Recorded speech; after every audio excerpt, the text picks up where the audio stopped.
What's up? Kicking off the list at number 10, hot topics. Over in Finland, they're changing the game. The sauna over there is considered a national institution. It's a large part of both Finnish and Estonian cultures. These saunas are commonly found surrounding Finland's lakes, corporate headquarters, and, oh yeah, of course, the Parliament House. Saturday in Finland is traditional sauna day. It's not Saturday for the boys, it's just Saturday and we're gonna breathe in each other's mouths for a bit. I can't even fit into a bathtub. I look like an octopus trying to escape a jar. It's not relaxing. It's not a good Saturday at all. I want to move to Finland. When government leaders can't agree on an issue, they take it to the sauna. How amazing does that sound? In the middle of passing a bill, dudes will just pause and then go hit the sauna. We need this over here.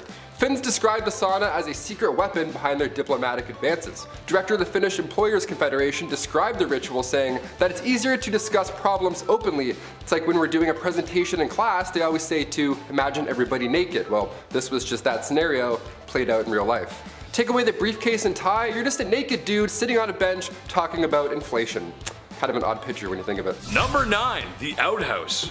One thing I am glad I don't have to deal with anymore is outhouses. Not that I ever did, it's just something I don't want to do. I called the chief again last night and he said it wasn't it again. Outhouses have been around for a long time. Technically just a hole in the ground where the business is done. It wasn't until later a small wood shack was built around said hole, and then it became an outhouse. Because the design of the outhouse is quite simple, there is a few design flaws that really just don't make any sense. Okay, yeah, it had to be built away from the house, as it is a pit full of refuse that exit a human being, but it's also built away from your house, so if you gotta go bad, I mean, you gotta go bad. You might not make it. This also is not so fun if you live in a place where it's cold, and you have to dress just to take a leak. But really what is the craziest thing is that after a certain time, that hole is going to fill up with an unholy godliness I wouldn't wish on my worst enemy. And now you gotta move it somewhere else. I know they wouldn't fill up that fast, but after a few years living in the same place, there'd be a few holes everywhere, and that's just not good decoration, is it? Not to mention, if you were living in the time of the expanding West, an unseen rattlesnake or scorpion could make the potty time your last. I'll just stay indoors, thanks. Number 8, there's not a Visine for that. Does anybody else sneeze when they look at the sun, or is that just me? Do I have issues? I have a handful of allergies and one of them apparently is a star. That's neat. My eyes are literally always dry. I think I forget to blink. I'm not really sure what's going on, but today there's a Visine luckily for everything. Eye drops are common, but written in the oldest book of medicine, the Ebers Papyrus, chock full of ancient Egyptian medical recipes, it contained old optical treatment. Even in Egyptian artwork you can find ancient cataract treatments. British archaeologist Austin Henry Layard found these clay tablets from ancient Babylonia around 625 BC, and treatment for dry eyes was a little different than today. Today all you have to do is and you're good. Back then you had to get chemicals from plants and then mix them with prayers.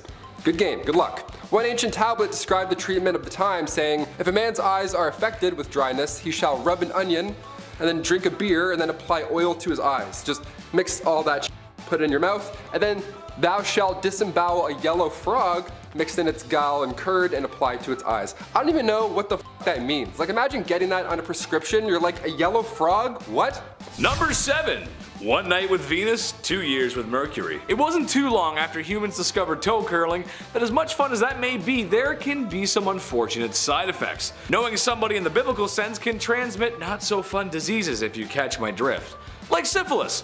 Early stages being sores and uncomfortable rashes, late stages having much more serious side effects, like blindness, heart disease, and oh yeah, it can make you go crazy. So throughout history, and especially before there was antibiotics, how do you treat a disease so common amongst people participating in the devil's dance?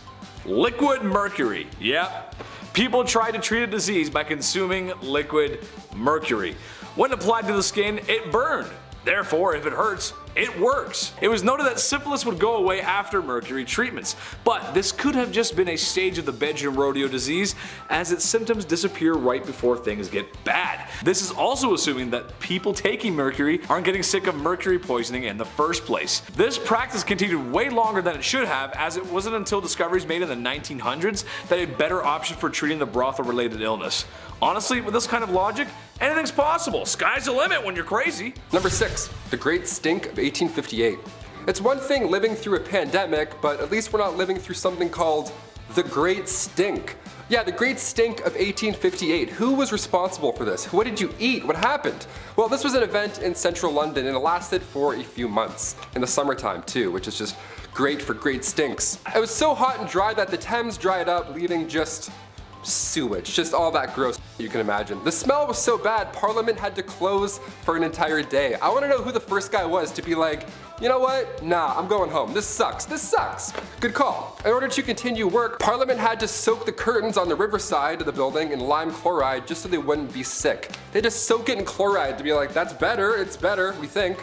They were on the verge of moving their entire operation to Oxford. That's how bad it was. Members of the committee were quitting their jobs. While this sounds all bad, hundreds of tons of limes were being discharged into sewers to help the smell. So if you had a stuffy nose in July 1858, you could have made 1,500 pounds a week just messing around with limes. You missed your shot. Number 5, tooth removal. Here, I found this quote from a dentist in the medieval period who would travel from town to town. Take some newts, by some called lizards, and those nasty beetles which are found in fens during the summertime. Calcine them in an iron pot, and make a powder thereof. Wet the forefinger of the right hand, insert it in the powder, and apply to the tooth frequently, refraining from spitting it off. When the tooth will fall away without pain, it is proven. Hey, if it is proven, who am I to say otherwise? Just some lowly YouTube host.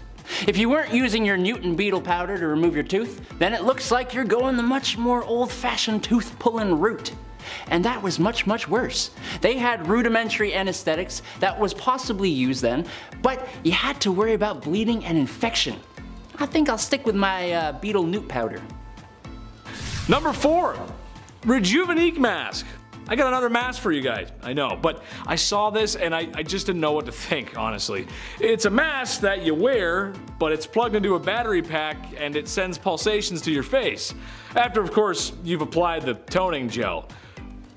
What the heck is toning gel? I don't know. This is supposed to tone your face, apparently. Your jawline, or I just feel like plunging your face into a mask that's hooked up to a voltage, that's just a bad idea. Oh yeah, and also a bad idea is the mask itself. Look at this thing. I mean, that's a heinous looking mask right there. You can come home from school one day and your mom's gonna be sitting at the kitchen table looking up Michael Myers.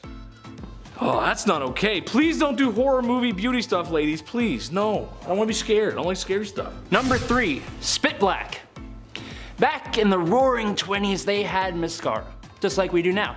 But unlike the little tubes of stuff we have, they had a block or cake of the stuff. To get it to a state where they could actually apply it to their lashes, they would need to add water. And what's the quickest form of water? That's right, it's just spit.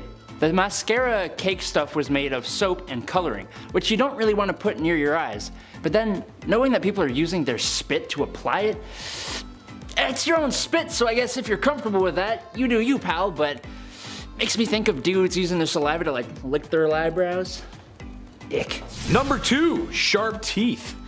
I like Shark Boy and Lava Girl just as much as the next guy. However, that doesn't mean I want to look and feel like a shark. This one just creeps me out. I don't hate the dentist, but I think everyone can agree with me that teeth getting drilled is just uncomfortable. It just kind of sucks. Especially if there's like powdered tooth in your mouth. That's just the worst. It's kind of gross too. I don't know. Well, what I do know, however, is that there are some cultures out there where the ladies get their teeth sharpened or filed. Oh yes, and there ain't no dentist office there either. This is bite the leather, you're in dad's kitchen kind of operation. Oh god. I would honestly talk more about it, but the editor's gonna show some pictures, and I'm gonna have to stop because if I see them, I legit get queasy. I don't want to see that stuff. No thank you, no teeth sharpening. No. Number 1, mercury laced skin cream. Secure Gorad's Oriental Cream and take your first step to a new lasting beauty. That's right, over time you too can develop dark rings around your eyes, lose some of those pearly whites, and get stunning black gums.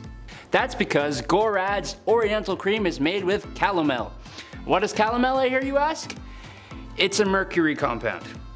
Yeah, it doesn't sound so good anymore, does it? While the women of the 1920s who used this product maybe once or twice would be fine, those who used it over long periods of time subjected themselves to mercury poisoning. But hey, Gorad's cream came in white, flesh, and whatever the hell color Rachel is supposed to be. What's up? Kicking off the list at number 10, hot topics. Over in Finland, they're changing the game. The sauna over there is considered a national institution. It's a large part of both Finnish and Estonian cultures. These saunas are commonly found surrounding Finland's lakes, corporate headquarters, and, oh yeah, of course, the Parliament House. Saturday in Finland is traditional sauna day. It's not Saturday for the boys, it's just Saturday and we're gonna breathe in each other's mouths for a bit. I can't even fit into a bathtub. I look like an octopus trying to escape a jar. It's not relaxing, it's not a good Saturday at all. I want to move to Finland. When government leaders can't agree on an issue, they take it to the sauna. How amazing does that sound? In the middle of passing a bill, dudes will just pause and then go hit the sauna. We need this over here. Finns describe the sauna as a secret weapon behind their diplomatic advances. Director of the Finnish Employers Confederation described the ritual saying that it's easier to discuss problems openly. It's like when we're doing a presentation in class, they always say to imagine everybody naked. Well, this was just that scenario played out in real life. Take away the briefcase and tie, you're just a naked dude sitting on a bench talking about inflation. Kind of an odd picture when you think of it. Number 9, the outhouse. One thing I am glad I don't have to deal with anymore is outhouses. Not that I ever did, it's just something I don't want to do. I called the chief again last night and he said it wasn't it again. Outhouses have been around for a long time. Technically just a hole in the ground where the business is done. It wasn't until later a small wood shack was built around said hole, and then it became an outhouse. Because the design of the outhouse is quite simple, there is a few design flaws that really just don't make any sense. Okay, yeah, it had to be built away from the house, as it is a pit full of refuse that exit a human being, but it's also built away from your house, so if you gotta go bad, I mean, you gotta go bad. You might not make it. This also is not so fun if you live in a place where it's cold, and you have to dress just to take a leak. But really what is the craziest thing is that after a certain time, that hole is going to fill up with an unholy godliness I wouldn't wish on my worst enemy. And now you gotta move it somewhere else. I know they wouldn't fill up that fast, but after a few years living in the same place, there'd be a few holes everywhere, and that's just not good decoration, is it? Not to mention, if you were living in the time of the expanding West, an unseen rattlesnake or scorpion could make the potty time your last. I'll just stay indoors, thanks. Number 8, there's not a Visine for that. Does anybody else sneeze when they look at the sun, or is that just me? Do I have issues? I have a handful of allergies and one of them apparently is a star. That's neat. My eyes are literally always dry. I think I forget to blink. I'm not really sure what's going on, but today there's a Visine luckily for everything. Eye drops are common, but written in the oldest book of medicine, the Ebers Papyrus, chock full of ancient Egyptian medical recipes, it contained old optical treatment. Even in Egyptian artwork you can find ancient cataract treatments. British archaeologist Austin Henry Layard found these clay tablets from ancient Babylonia around 625 BC, and treatment for dry eyes was a little different than today. Today all you have to do is and you're good. Back then you had to get chemicals from plants and then mix them with prayers.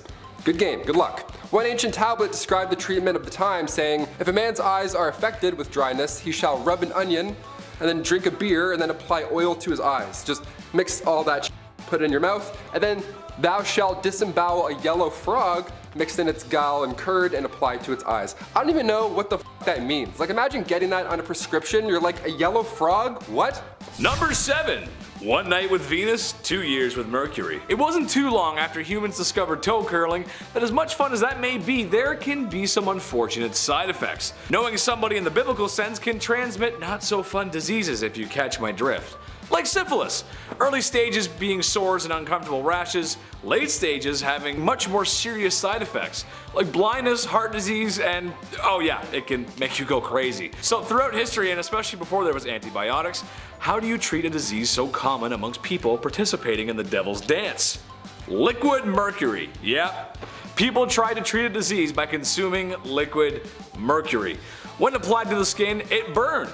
Therefore, if it hurts, it works. It was noted that syphilis would go away after mercury treatments, but this could have just been a stage of the bedroom rodeo disease, as its symptoms disappear right before things get bad. This is also assuming that people taking mercury aren't getting sick of mercury poisoning in the first place. This practice continued way longer than it should have, as it wasn't until discoveries made in the 1900s that a better option for treating the brothel-related illness. Honestly, with this kind of logic, anything's possible. Sky's the limit when you're crazy. Number 6. The Great Stink of 1858. It's one thing living through a pandemic, but at least we're not living through something called the Great Stink. Yeah, the Great Stink of 1858. Who was responsible for this? What did you eat? What happened? Well, this was an event in central London and it lasted for a few months. In the summertime too, which is just great for great stinks. It was so hot and dry that the Thames dried up, leaving just sewage, just all that gross you can imagine. The smell was so bad, Parliament had to close for an entire day. I want to know who the first guy was to be like, you know what? Nah, I'm going home. This sucks. This sucks. Good call. In order to continue work, Parliament had to soak the curtains on the riverside of the building in lime chloride just so they wouldn't be sick. They just soak it in chloride to be like, that's better, it's better, we think. They were on the verge of moving their entire operation to Oxford. That's how bad it was. Members of the committee were quitting their jobs. While this sounds all bad, hundreds of tons of limes were being discharged into sewers to help the smell. So if you had a stuffy nose in July 1858, you could have made 1,500 pounds a week just messing around with limes. You missed your shot. Number 5, dark dental days. Dental health is important. We have the charcoal toothpaste trend that I myself even hopped onto recently. But why are we even doing it? Do we know, other than it's on TikTok? Well, it helps remove stains, but aside from that, there's no hard evidence that this is the next best brushing method. We do it because it's popular. It feels like we're missing out on something. Well, Queen Elizabeth I apparently had a pretty strong desire for a Mars bar too, but back in the day, they didn't have TikTok. Brushing wasn't cool, nor was it perfected in any sense. The Queen's teeth became riddled with cavities. Her teeth straight up began to rot, and subsequently turned black. But seeing as she's the literal queen, people wanted to be just like her in any way. She started a short-lived trend where women blacken their teeth on purpose just so they would appear rich enough to afford sugar. That's wild. That's like me walking around in a neck brace being like, oh yeah, I crashed my Lamborghini. I totally have one of those. Number 4, arsenic. I think they were confusing this chemical with Accutane, which is a chemical we use today to treat acne, but for a while, arsenic wafers were used. Yes. The poison, arsenic, the thing that would kill you, yeah, that one. In the 19th century, arsenic was marketed as a safe way to effectively clear your skin. It also claimed to restore a youthful complexion that we as humans always long for. Now, it did create a very pallid complexion, but not because it was restoring the gift of life, but because it was killing off the consumer's blood cells. Yay! It also cleared acne pretty well, but it also created a dependency on the product. If the user discontinued using the wafers, then the acne would return, even worse this time. Therefore, it would create a vicious cycle of slowly poisoning oneself to death because you have to go back on it so you look hot, I don't know. Number 3, the tricho system. Instead of plucking your eyebrows before prom or getting waxed head to toe like we commonly do so today, back in the 1920s, you needed the tricho system to remove any unwanted hair. This device was booming in the 20s. Hair salons just had to have this machine, and I'll call it machine. It was changing the game. By 1925, there were over 75 systems installed in beauty shops, and what you would do is you would sit at this large desk, face a tiny small window, and for a few minutes, you would just be beautiful. Just 20 simple treatments of this radiation beaming off your face, and then bam, you're beautiful. What's the trick, you ask? Radiation. They didn't know this yet. It was dangerous. They didn't know much at the time, but this thing was chock full of radiation. They used X-ray technology on their bare faces. That's like when you go to the dentist and they click the thing and then they run into another room. This one, they're like, just right there. No sheet, no metal, heavy thing, just face to face. Now I'm hot. So in 1929, tricho problems were on the rise. Ulcers, carcinoma, keratosis, death, just everything bad. This was not the solution you wanted, but you know what? At least you were hot. Sorry, gents, this isn't for you. Number 2, moss. Okay, I'm not the only one who has asked this question in their minds. Periods. How in the heck did we deal with them without pads, tampons, Diva cups, and Midol? I don't know. How? Well, it doesn't look good, folks. It took a lot of trial and error to get us where we are now. The first disposable pads only came onto the market in 1888. Like, what?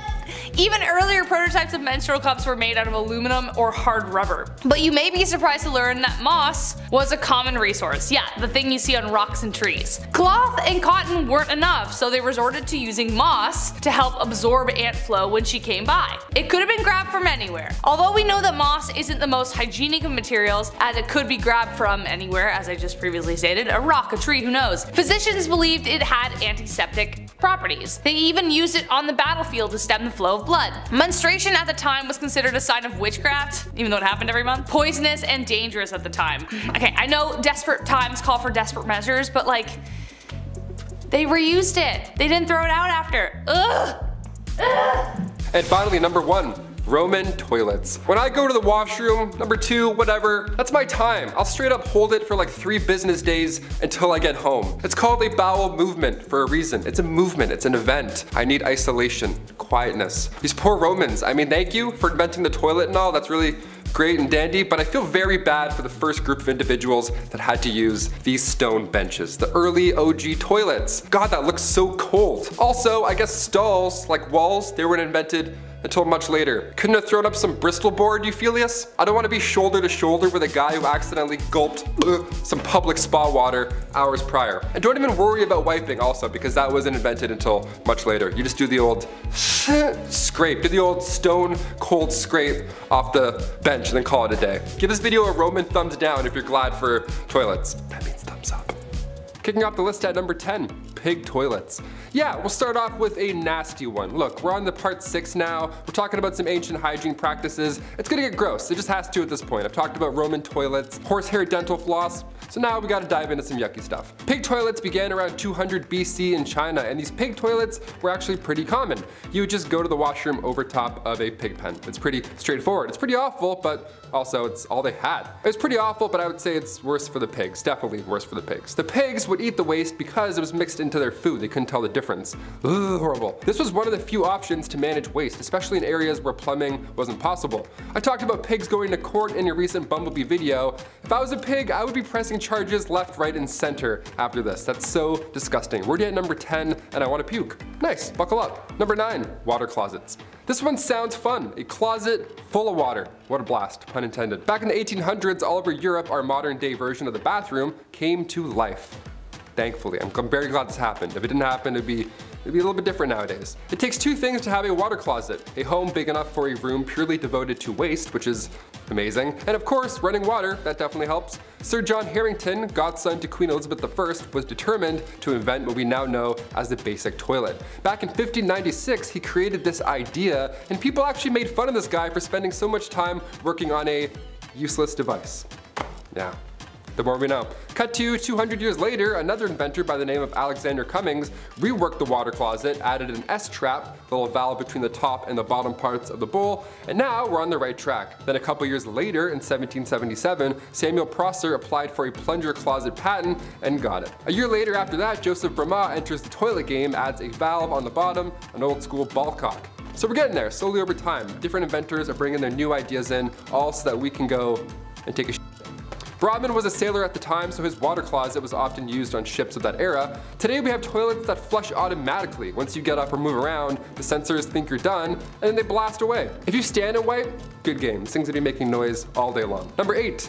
Bald face. In another video on things too woke for this era, I talked about how it was once cool to have no hair on your face at all. I can't grow any facial hair, so this reaches out to me. This is good. I like this. I like punching in on this fact. Well, Queen Elizabeth I was the first to bring this idea into Western culture. She influenced women to completely pluck their eyebrows, and on top of that, they would also shave their hairline back as far as they could, so their faces would be as large and as big and bright as possible. Just right there, like the big moon. It was common for women to soak bandages in a mix of ammonia, vinegar, walnut oil, all to hopefully suppress the hair growth on their forehead. Facial hair was removed, but body hair, that was left untouched. The Catholic Church also influenced the look. Growing your hair out was a feminine display until you went out in public and had long hair. Then it was immodest. Because, of course. Number 7, loincloths. Okay, I have to adjust the jeans for this one. Going back to ancient Roman and ancient Egyptian times, the loincloth was used by all. Neat. Either that or you would just be naked. So, you know, if you're a nudist, great. Hit the thumbs up if you're a nudist. I don't know why I said that. We're gonna keep going. I found this neat step-by-step on the internet how to make your own loincloth. And it's a bit more complicated than throwing on sweatshorts and calling it a day. We don't have a lot of archaeological evidence today because these linens barely made it through a decade, let alone all this time. But ancient Romans would use leather also to make underwear, which is, just imagining that, I'm like, ha, it's hot.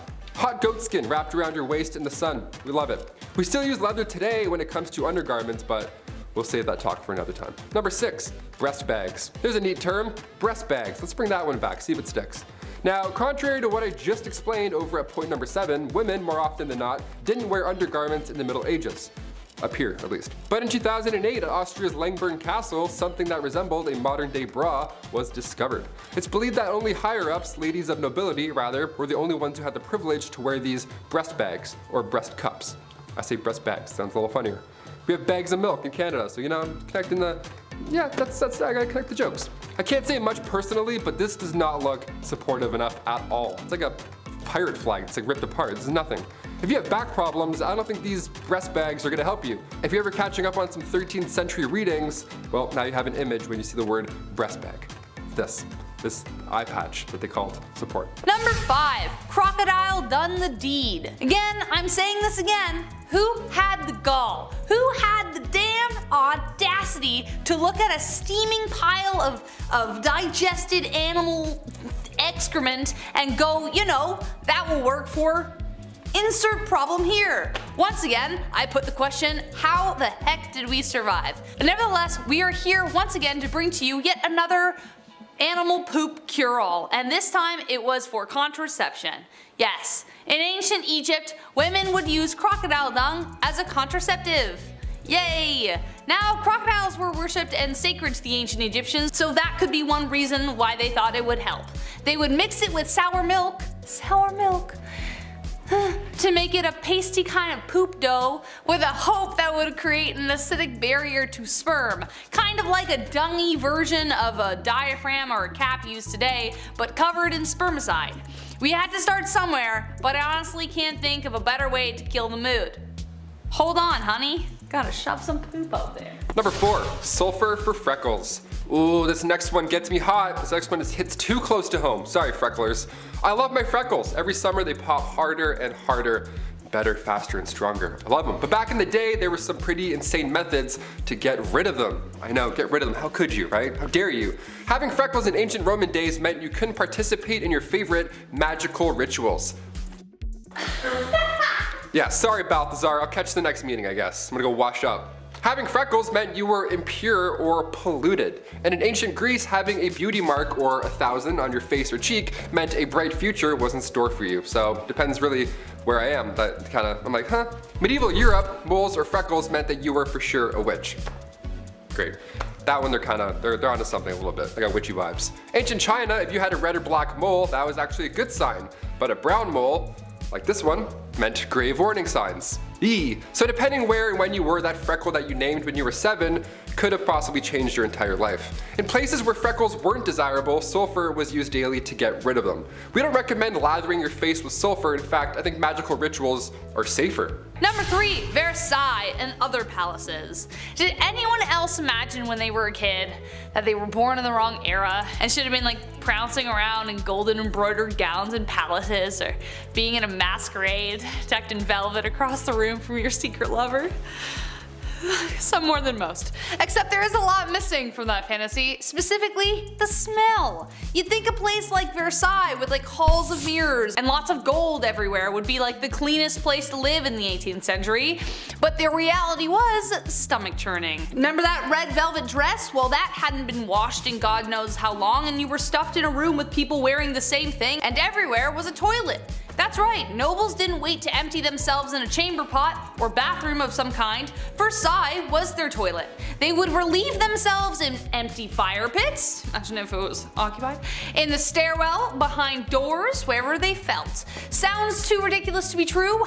Well, take this 1675 report of the Louvre Palace in Paris, and I quote, "On the grand staircases, behind the doors, and almost everywhere one sees, there are masses of excrement. One smells 1,000 unbearable stenches caused by calls of nature, which everyone goes to do there every day." Unquote.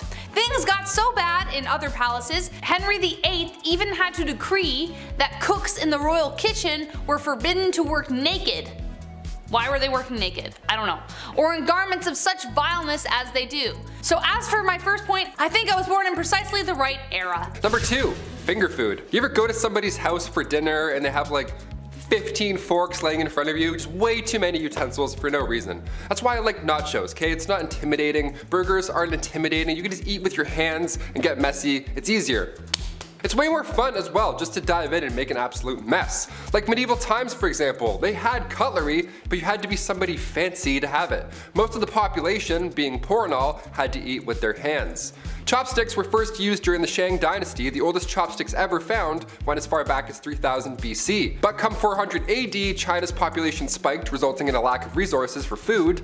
These stirring sticks now got a lot smaller to fit for their smaller portions, and that was the start of chopsticks. Fun fact, come the 16th century, the rich and fancy carried their own set of forks with them to their royal dinner. King Charles V of France had a vault with a few forks in it. He's like, hey, check this one out. Bing. That's how rare that kind of metalwork was back in medieval times. I bring plastic forks to work. Does that count for something? I have like 2 in my backpack, maybe 3. Number 1, and last but not least, a gong farmer. Adding to that fantasy I spoke about earlier, living in a castle with a glistening, sparkling moat. What moat could you want? Well, I'm sorry to say that moats often doubled as toilets.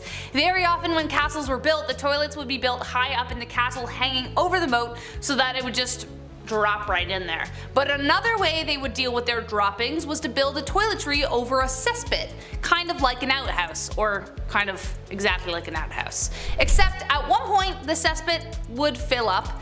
Enter the hero of the hour. Today we have people with machines who do it. Somebody actually had to go in there and do it himself with their bare hands. Friends, remove your hats in honor of the gong farmer. Their job was to get on in there, shovel it out by hand, and ferry it to a spot where they could bury it. It was a dangerous job for a multitude of reasons, the top ones including the pits were often riddled with disease, and they were often quite deep. So as a result, they were paid very well for the time to sweeten the fact that no one would go near them, so they would be forever alone. But even then, lives were lost. One man by the name of Richard the Raker fell into one and drowned. What a way to go. Number 10, long neck. Look, this one probably isn't a surprise to anyone. There must be like 20 documentaries on the subject alone, but today we're talking about the long-necked women found in some African cultures. In a nutshell, you pile on gold rings around your wife's neck until she's impersonating a totally winnable ring toss game at the county fair. The end result is a neck that's long just as the day is long. Pretty long. And in these cultures, this is considered very beautiful. Now, who am I to judge? I can't. However, as a lawyer, doctor, detective, and fireman here at Bumblebee, I'm gonna not recommend the giraffe look. While at first glance it may look like the neck is being stretched, it's really the shoulders that are being dropped forcibly by having so many rings piled up on your neck. That's not healthy for you. Anyone in the comment section that has played contact sport will tell you that dropping your shoulders like that is not good. I like my thick neck the way it is, thank you very much. Number 9, lead cosmetics. Did anyone know we still sort of do this today? Are we insane? Lead has been used in makeup for an extremely long time. It was found in cosmetics back in classical antiquity, so that's as far back as the 8th century BC. In the 18th century though, women would mix lead with vinegar to make themselves look more and more pale, which was a beauty standard back in the day. Gotta love looking like you never see the sun. Now, while the white lead that was used wasn't easily absorbed through the skin, the mixture of white lead with other chemicals and ingredients to create makeup and other products did indeed cause lead poisoning. And even though people knew this, they continued to keep on using it? Number 8, jiggle machines. Oh, the great effort people will go to not make any effort. The self-exercisers or vibration machines were a popular fad back in the 1950s and 60s. The idea? Lose weight fast and easy with the help of modern science and machines. Trouble is, they don't really work. At all. In a way, it's pretty similar to the snake oil men of the past. A common issue, a weird solution, and then a great marketing, well, that would make for a fad. Someone had to just make bank on it, I know they did. I mean, I get the appeal. I do. I wish I could be a 1950s housewife with a vibration machine, so I could be beach ready. But being a 1950s housewife means I'm so busy. But with a belt machine, it means I can keep my hands free, so I can reach for my favorite brand of menthol cigarettes and my third morning martini. Boy, I sure love this modern world. Wow. Number 7, ear scoops. When I think of all the things I use a scoop for, I think of ice cream and sugar for my tea. Well, now I'm going to be thinking about how people in the Viking era, all the way to the later post-Tudor times, used to scoop out their own earwax. Yes, an ear scoop was a tiny little brass or copper spoon with a twisted handle that went to a point. The spoon part was used for scooping, while the pointed end was used for pooping. No, I just wanted to say that. It was actually used for cleaning the fingernails of dirt. Thanks, ear scoops. Now I'm never going to look at a spoon the same way again. Number 6, hangover mask. Okay, picture this. It's 1946. WW2 is over. Life's getting back to normal. You live in a major city, so you decide to take a night on the town with your friends. Well, one too many Manhattans later, and, well, you're not even sure if you're still on the island of Manhattan. You have what the drinkers of the world call a hangover. Let me know in the comments without too much grim detail about your worst hangover. What was your poison of choice? I'm curious. Many men and ladies have found themselves in bad places in the morning after so many drinks, only if there was something to cure said hangover.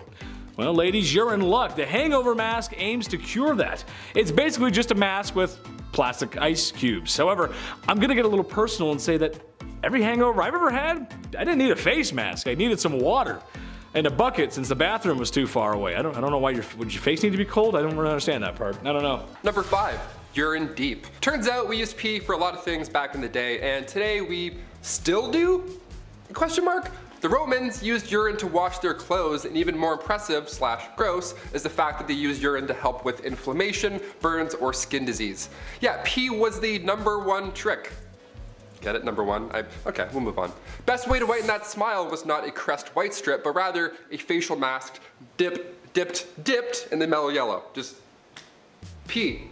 This is so gross. We mentioned on this channel before that Gladiator sweat was once bottled and then sold. Well, their pee as well was sold as this beauty product.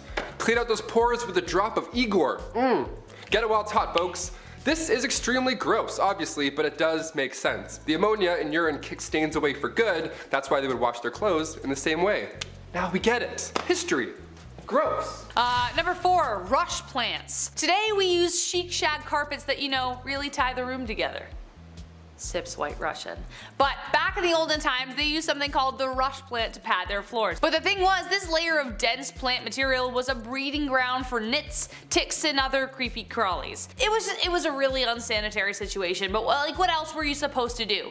However, this kind of flooring made them vulnerable to disease and infection. The reason being, as these floors would not be renewed for sometimes 20 years, the bottom layer, left undisturbed, would accumulate a lot of really gross stuff like animal droppings, feces, the piece of grizzle you dropped that one time, fish scraps, whatever. So it was just not, it was like basically a swamp down there. Number 3, royal bum. The groom of the stool is a little bit different than the groom of a wedding. It was perhaps one of the worst jobs to have, but, pun intended, it's one of the most important roles. The groom of the king's close stool was a position created during King Henry VIII's reign. Their job was to wipe the king's butt. And if that doesn't sound horrible enough, this poor lad would carry the king's stool with him, like on his back like a JanSport, and then monitor the king's meal times, and they would plan their day around when they thought the king would take a shit. I would be so anxious if a guy wearing a box toilet was just hanging out near me. He's like, hey, you feeling alright, boss? You good? You feeling full? That was a lot of bread earlier. You sure? Alright, take 5. Just, I don't know. Just take a look. I don't know.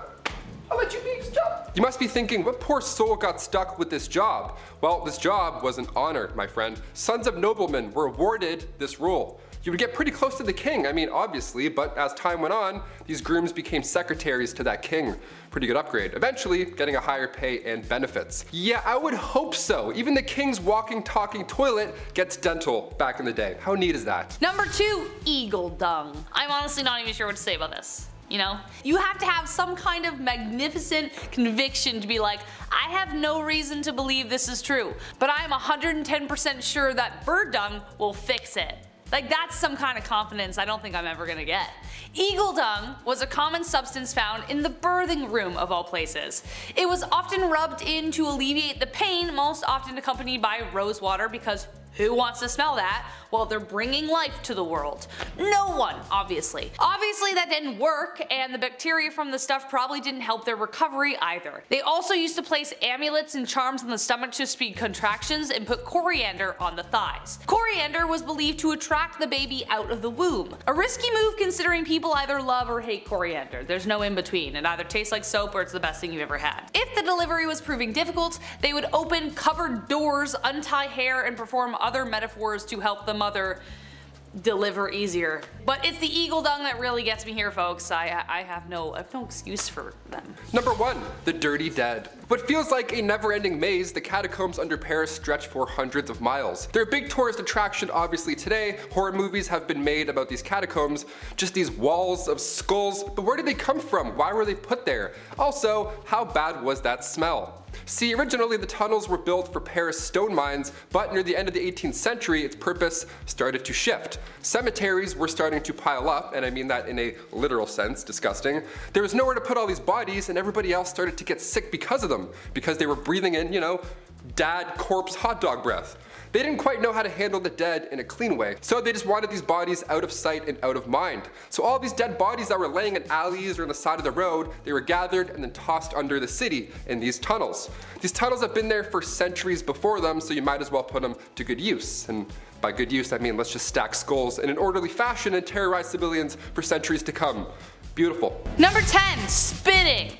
2 words, chewing tobacco. I am not the only one, I know it, who made this face while watching Western movies and some grimy guy just like spits into a bucket like poo, some like browny green slime. In saloons in the old Wild West, spitting became so common that it had to be outlawed at one point. Men would spit tobacco onto the floor with spittoons and cuspidors lined the bar. Most of the time, they missed. The job of cleaning them often fell to junior shop assistants, which was a worse job than cleaning a fast food chain bathroom. They essentially became little cesspools of disease, and people got really worried eventually because, no duh, they're spitting all their stuff everywhere. Following the devastating flu epidemic of 1918, plus the constant fear of TB, anti-spitting campaigns were undertaken and it was outlawed. Number 9, shine bright like a diamond. If somebody told you that your face was glowing back in the late 30s, that would be the highest of all compliments. You'd be like, oh my god, thank you. I am not a vampire, but thank you. Thoradia was a beauty product company that made radioactive creams, radioactive powders, radioactive lipsticks, anything to get your glam on, all for the price of radioactive products. It didn't end well. This is insane to me. They took pride in using thorium and radium lead to tone facial tissues and remove wrinkles and all that jazz. And the product was doing so well that it circulated in Italy, Portugal, Romania, Egypt, Belgium, and France. Worldwide. It wasn't until 1937 until the French government caught on to these little pesky side effects, some would call. So the radium would literally make your skin glow a bit. That was the pull. That was like the, no way, really? Debit. And alongside the glow, also you were having insane side effects that would ruin the rest of your life. Maybe that's Paul Rudd's secret. If his jaw starts to fall off, we'll know something's up perhaps. Number 8, the humors. Nope, this is not a joke. Though it sounds like it. Ever heard the phrase to be in good humor? Well, it goes back to this. I mean, probably. I actually don't know, but it sounds like the two are connected. The 4 humors were the basis of medical treatment in medieval times. The idea was introduced by Hippocrates all the way back in ancient Greece, which combined ancient science, naturalistic knowledge, and philosophy. The 4 humors were blood, yellow bile, black bile, and phlegm. They were organized to represent the 4 elements, the 4 qualities of cold, hot, moist, and dry, as well as the 4 seasons and planets. If something was wrong with you, then it was because one of the humors was out of whack. If you were depressed, something was wrong with your black bile, for instance. Do I know what black bile is? No, I don't want to ever know. Are you too hot? Well, bloodletting will be the solution for that. The factors controlling your humoral makeup involved sex, age, temperament, and many more. Bloodletting was the most popular way of balancing the humors, and it was assumed to have a relationship with most diseases, from smallpox to pseudoscientific hysteria. What, you horny? Let's bloodlet ya. Number 7, public bathhouse. Okay, this next one we haven't really moved on that much. We still bathe together, we still do it in like water parks, we swim in pools of pee-pee and then go down slides and burn our back skin off. Ancient Roman, so gross, you're like, why'd you have to ruin it? Ancient Roman bathhouses were the older, yuckier versions of these water parks. They also didn't have slides, so boo. They would literally spread intestinal parasites in these houses, pools, in these massive rooms with massive pools. The Romans were figuring out sewage systems at the same time, which I'll talk more about later, gladly, but they were also the first to create heated public baths. My above ground pool wasn't even heated, but the ancient Romans were. Now I'm upset. I'm gonna call my dad after this. The archaeology and anthropology department at Cambridge discovered that Romans brought lots of parasites to Europe. Fossilized feces show that these heated, relaxing, rejuvenating bathhouses nearby were all but. I don't mean to undermine the ancient Romans though, it's not what I'm doing, okay? To be fair, they also brought lice and fleas. Number 6, no hand washing.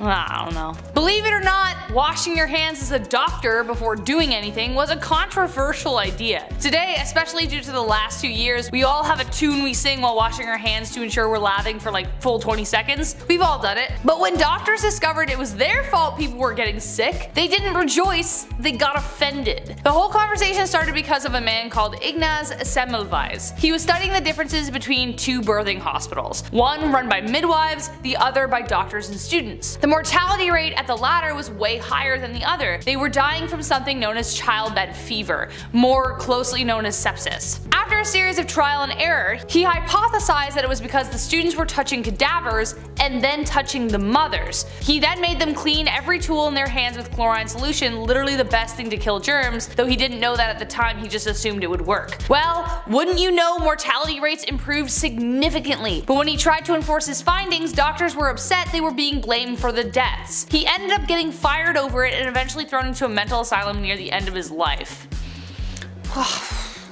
Considering what we know now, that's rough. Number 5. Medical shows. Today, medical shows, they're fascinating. Dr. Pimple Popper, I'll watch that all day while I eat. I don't even care. I'm disgusting like that. Dude's getting mashed potatoes squeezed out of their back, so I'm like, let's go. I love it. I'm slapping that thumbs up. It's my shit. Back in the Wild West, the 1860s, the 1890s, you know, they had what's called medicinal showmen. These are, what an absolute joke, what a con. These guys would go town to town selling elixirs and tonics, everything one needs to live a happy and comfortable Western life, but they were full of lies. None of this shit is true. These professional medicinal showmen would have pawns run ahead and plant themselves in the audience before these random demonstrations of amazing medical elixirs, right? These shows, bunch of bullshit.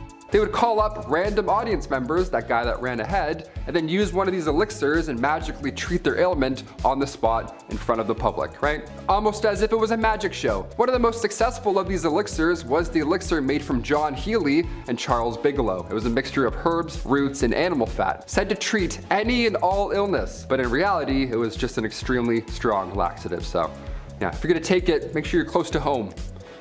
Yeah. Number 4, bad bartenders. When we think of old saloons, old West saloons with the swinging doors and stuff, a few catchphrases and a cowboy with some whiskey, all that good stuff, the bartender back then would pour a drink, the cowboy would take the bottle instead. So illegal. Sir, that's that. Please put that back. Back in the wild, wild Western days, grabbing a drink at the bar wasn't like that at all. It wasn't like anything you see in the movies. It sucked. Bartenders, they had no regulations to follow behind that dirty bar. But not only was it very high proof, but some bevies like tarantula juice would just poison you. It was literal poison. If its name didn't tip you off, it was literally made with poisonous ingredients, because that's how cowboys did it back then. But they're hairs. I don't know. Tarantula juice was made from strychnine. If you drink it, you're gonna feel like there's tarantulas crawling all over your skin.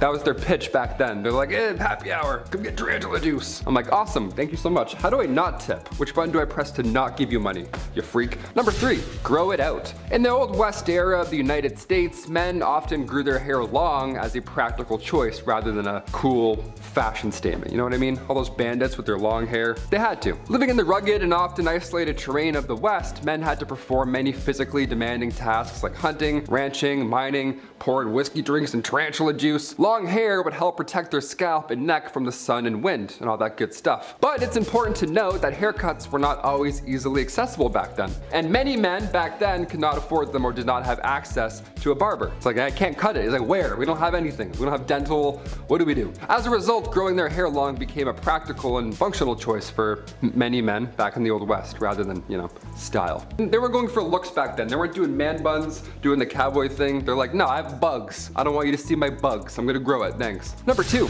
outhouses. This one here stinks. In the Wild West, outhouses were sadly common as indoor plumbing was not yet available. They didn't think of that yet. So these structures were often simple and consisted of a small building, if you want to call it that, with a hole in the ground for your waste disposal, if you want to call it that. Now, due to the unsanitary conditions and lack of proper waste management and knowledge knowledge about germs and stuff, outhouses could attract a variety of insects and other pests, and it was just bad to go in there. Flies, mosquitoes, other bugs that were commonly found in and around these structures, and they could potentially transmit diseases to humans. So if you're in there, really get your business done and then get out. You don't want to waste time. You're not checking any tweets while you're in there, that's for sure. Despite the unsanitary conditions of an outhouse, they were a necessary part of daily life in the Wild West, and people learned to tolerate the bugs and just deal with it because they're like, you know what, this is better than going on outside. Whatever's going on out there, we're good. Close that up. One time I went to a cottage when I was younger, and my mom didn't tell me that they had only an outhouse. No running water the entire week. I was like, awesome, let's turn around, I guess. I'm not doing that. I held it for like 7 days straight. It was a nightmare. And finally, number 1, broken bones. I'm lucky enough to have never broken a bone. I mean, knock on all the woods. But what if you did back in the old Western days, right? Then what would happen? But is a cowboy gonna heal you up? No. What if you were trying to learn a kickflip and you broke your leg? Then what? What are you gonna do? If the dental plan was any indication, it's not pretty, not a lot of options. In the Old West, broken bones were a common occurrence, particularly among those who worked in physically demanding jobs, like ranchers, miners, cowboys, around livestock. Those things kicking you randomly, something's gonna break. Treatment options were limited and often relied on first aid techniques, splinting the affected area with whatever materials were available, such as wood, cloth, or even animal hides. It sounds crazy, but back then that was really the only method for immobilizing broken bones. Pain relief, that was only provided with natural remedies, such as opium or willow bark tea, so you're gonna feel that entire healing process. It's gonna suck. More serious fractures, like ones that, go through the skin, those require the attention of a doctor or a surgeon. However, those medical professionals back then were not always available in the remote areas of the Wild West. No helicopter's gonna come in and grab you and then take you out. No, you're basically fucked more often than not. Kicking off the list at number 10, medieval manicures. You can clip your toenails anywhere you want these days. An alarming amount of people do it on airplanes, apparently. Yuck. But how did we clip those little piggies back in the day? Before modern fingernail clippers were patented in 1875, we have to look to the ancient Romans and how they got rid of those hangnails. Biting them off, of course, that was the best way. That bad habit I'm sure half of you have, as well as me. That was the best way. Boink. Eating the nails, bad stuff. In 35 BC, biting nails was written as a way of dealing with nervousness. Even back then, anxiety it was a thing, of course. Ancient Greeks had a tool that looked a lot like toenail clippers, but it was actually used for pulling hairs. I'll get into that one a little bit later, it's a bit more intense. Medieval methods for cutting your nails were usually to use a small knife, so around the Babylonian age, the newly invented scissors would just do the trick as well. You just gotta have really good aim. They're big, rusty, giant, comedically big scissors almost. Sandpaper was also commonly used as well, and to that I say great idea. We still use that today. Number 9, hot pokers. Okay, I absolutely hate this so much. It makes me cringe, and it will probably do the same to you. No wonder people are actually afraid of going to the doctors. Their ancestors had good reason to be. It was pretty much comparable to going to a torture clinic. Yeah. Though I have to say there was some sense behind this one. If you were to receive an injury where the loss of blood could be fatal, cauterizing the wound was a good way to stop it. But it would definitely suck. They would heat up a hot poker and apply it directly to the wound without the luxury of any painkillers. Obviously, this would be extremely painful. Would I rather bleed out? Or have this done? I honestly don't know. However, it would probably result in infection if not treated properly, especially considering that they didn't wash their damn hands, as we found out in the previous video. But they wouldn't just use hot pokers for blood wounds, they would also use them to burn off hemorrhoids and STDs and, I don't know, hopes and dreams. It was a bad time. Number 8, clamshell hair removal. Whew, here we go. Nowadays you can laser off any unwanted hair. Waxing as well, sounds like an absolute nightmare, but compared to how it used to be done, it's still our best method today. Looking back to around 100,000 years ago, long before Gillette had their 9-blade razors with cooling gels and all that good shit, we had to use seashells. Literal seashells. And when I say seashells, I don't mean they would glide across the skin and Sweeney Todd themselves. No, they would use 2 shells and then put them together as tweezers and pluck the hairs out one by one. Seashells. Can you hear that? It's the sound of our ancestors plucking their eyebrows. They're still screaming. Sharpened clamshells were used later in the 19th century, and we realized if they're flat enough, we can swipe them off. So they were sharpening shells. Eventually they got to the gliding technique. Saves time, but still it was horrible. And if that sounds bad, 30,000 years ago, we used flint blades to shave. Yeah, just remember, when you nick yourself, it can always be better. Number 7, mouse skins. It honestly seems like we really can't get our eyebrows right. In the early 2000s, they were plucked within an inch of their life. Today we have brow pencils, waxing, soap brows, which I really don't understand.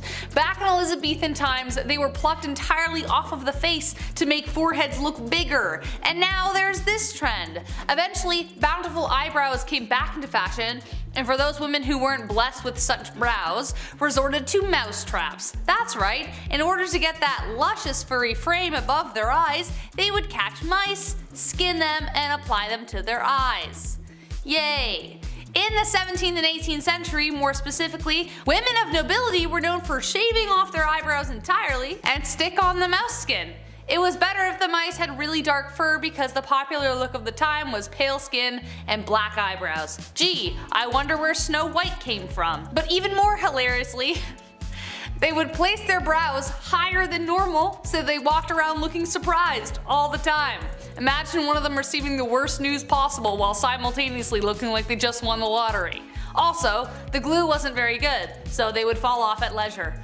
Your mom died. Oh no, like what the heck? Number 6. Horsehair dental floss. Yeehaw! Okay, despite how annoying dentists can be sometimes, flossing is vital when it comes to mouth cleanliness. But using horses' hairs to do so, that just sounds counterproductive, no? Early human remains were studied and it showed these grooves in between their teeth. So they would sharpen these little sticks on both sides or use horsehair to get those hard to reach places.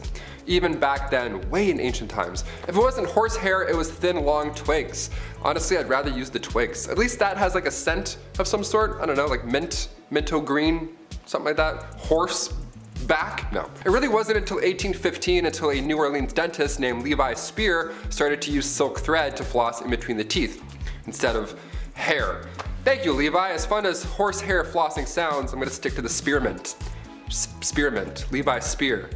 Wait a minute. Yeah, so number 5 is the highly debated blood baths. Oh, you thought Kim Kardashian invented the vampire facial? Girl, please. The culture vulture ain't got nothing on this. So, enter Elizabeth Bathory, who was either genuinely a menacing sociopathic killer or a pawn incriminated by family. If she was the first one, then you could definitely count her fave beauty hack as uncommon. So, Bathory is often proclaimed as the most prolific female killer of all time, accused of more than 600 plus young women's deaths inside her lavish castle.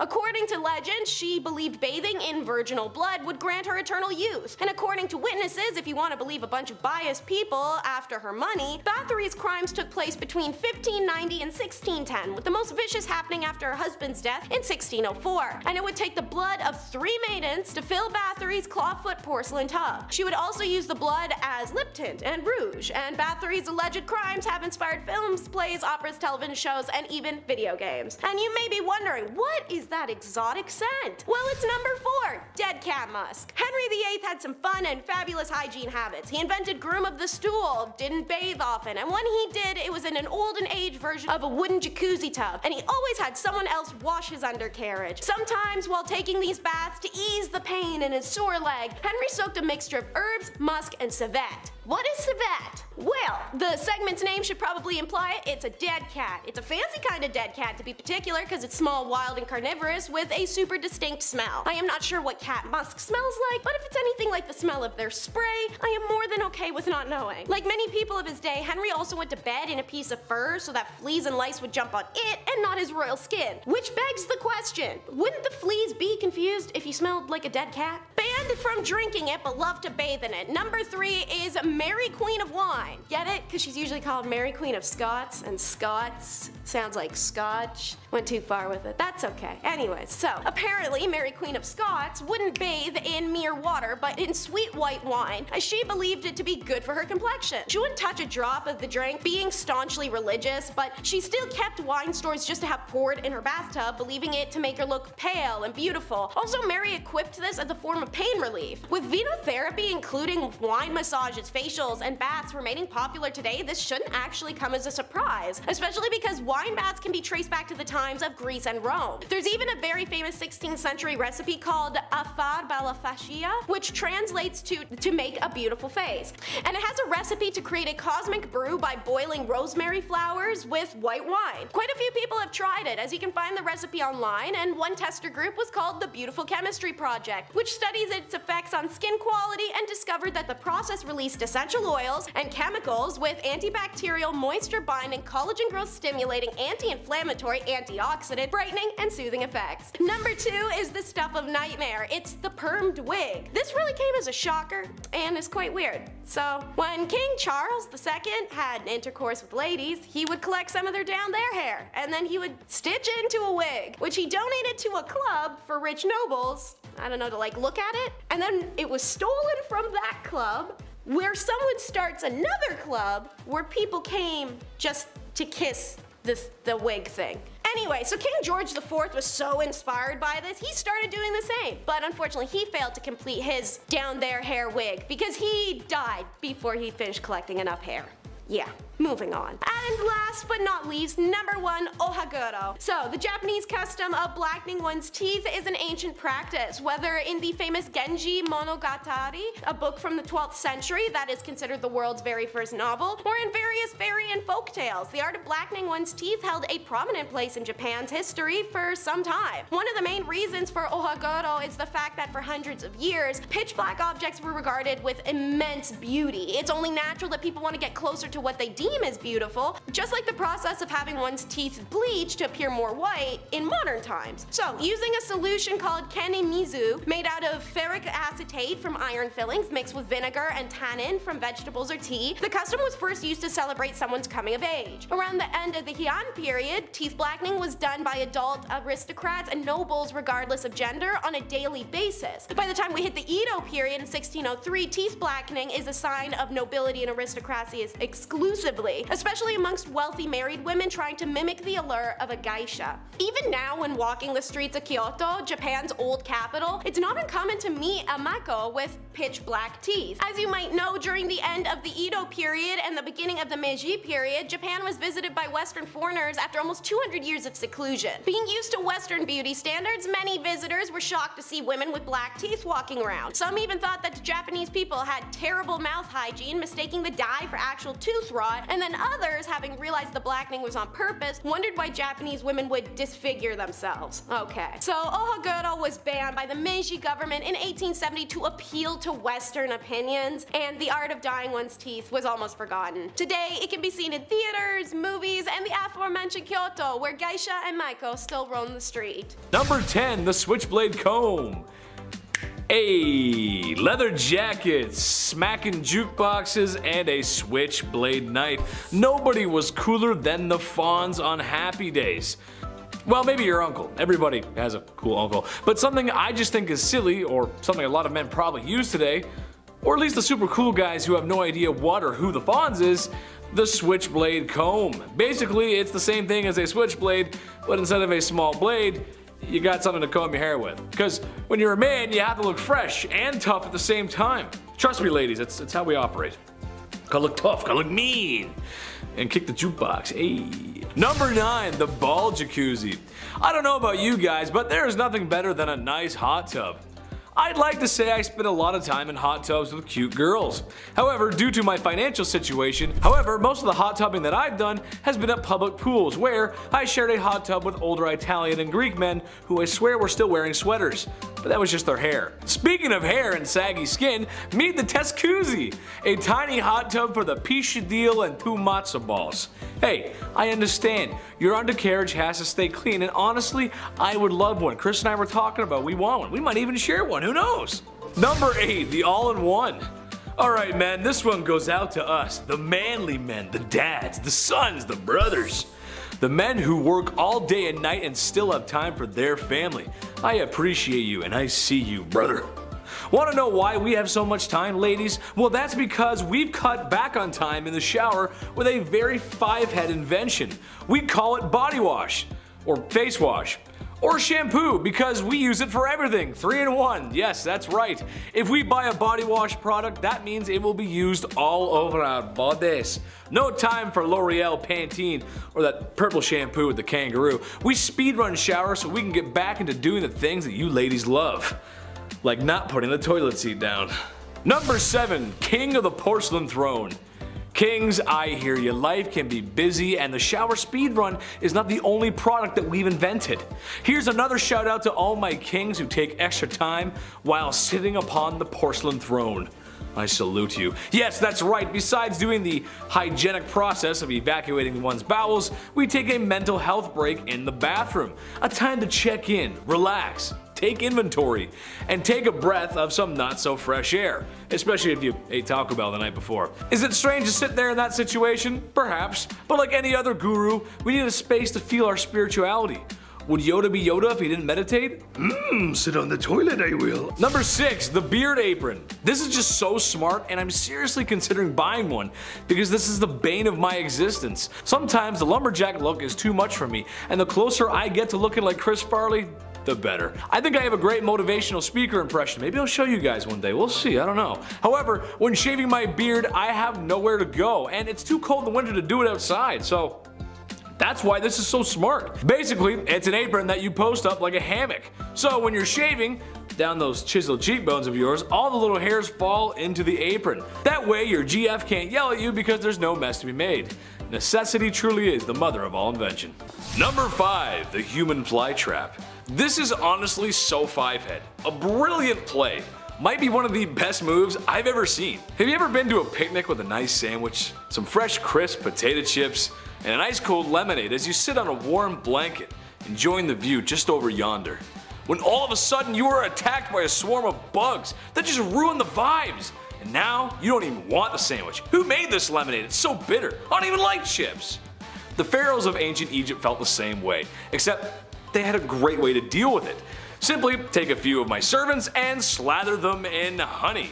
Place them away from our royal picnic, and bada bing, bada boom, you got no more flies bothering you or your sandwich. This honestly sounds completely cruel, and at a time when hygiene in general wasn't great, how did they get all that honey off? Sure, a dip in the Nile will get rid of most of it, but you'd probably just glaze yourself for a crocodile's lunch. Honey would get stuck in places where the sun don't shine.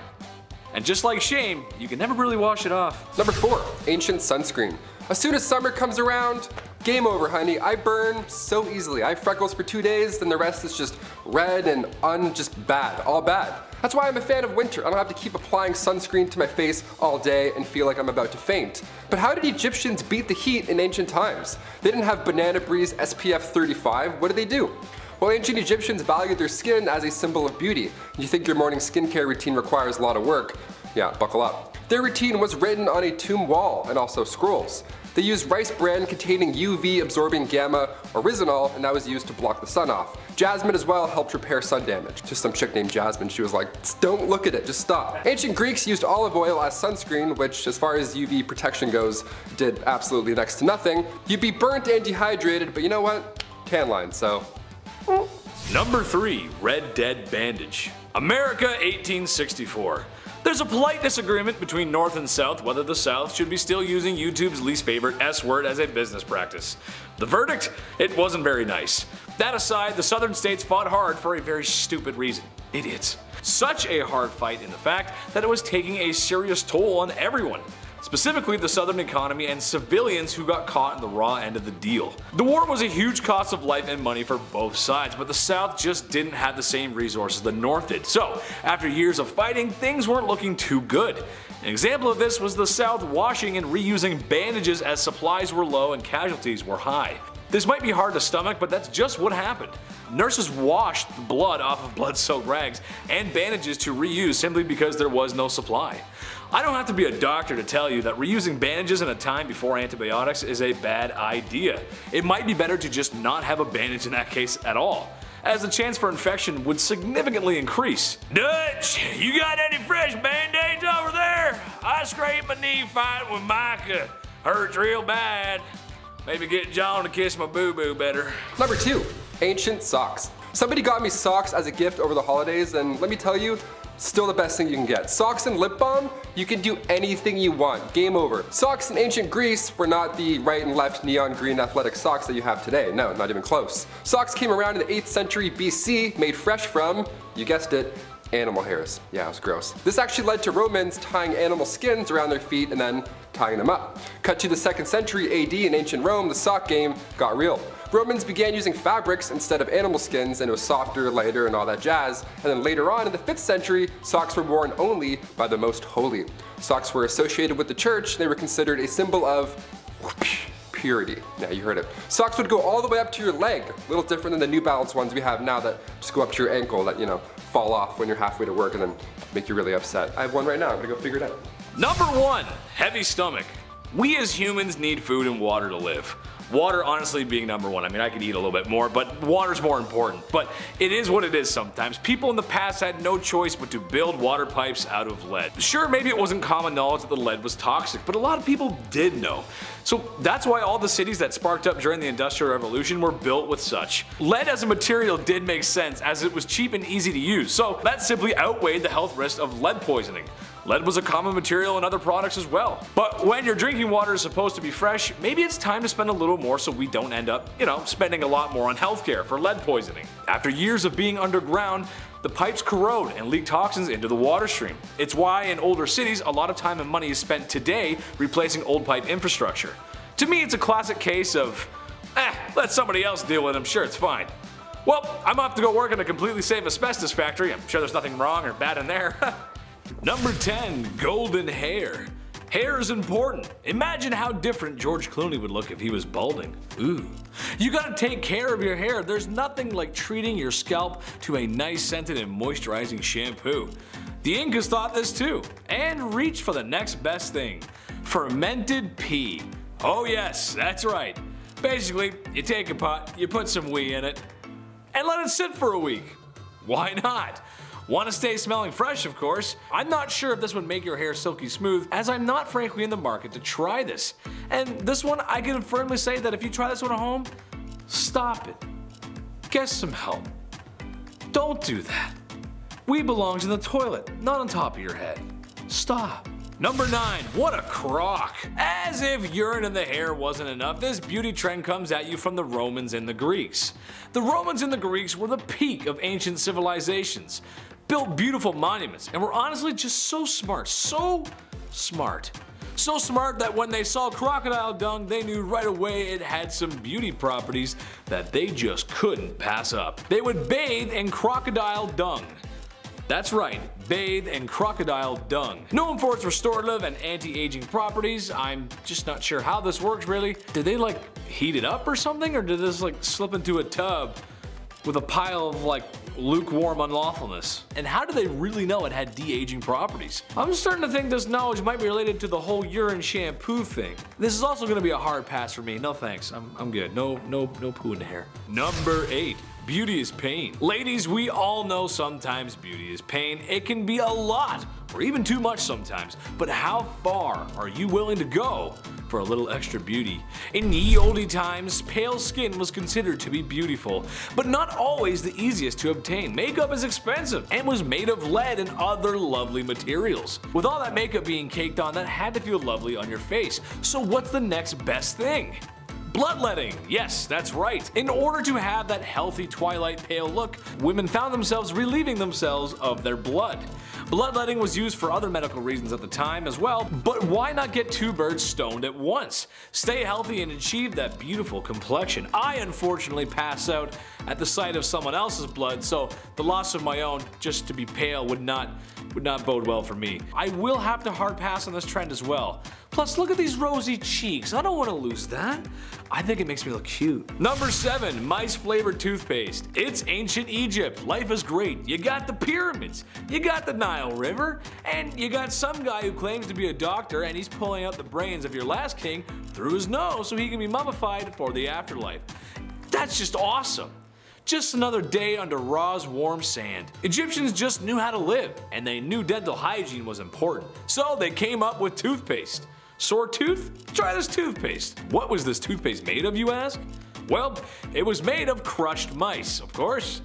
Oh, God. I mean, here I am thinking that just some herbs crushed up with some water would be fine to eliminate bad breath, but after all, having nice teeth and nice breath is sexy. So the Egyptians took some mice and they crushed them up with other ingredients in what must have been the most foul and rancid concoction this side of the Nile River. Just go ahead, put that goop in your mouth.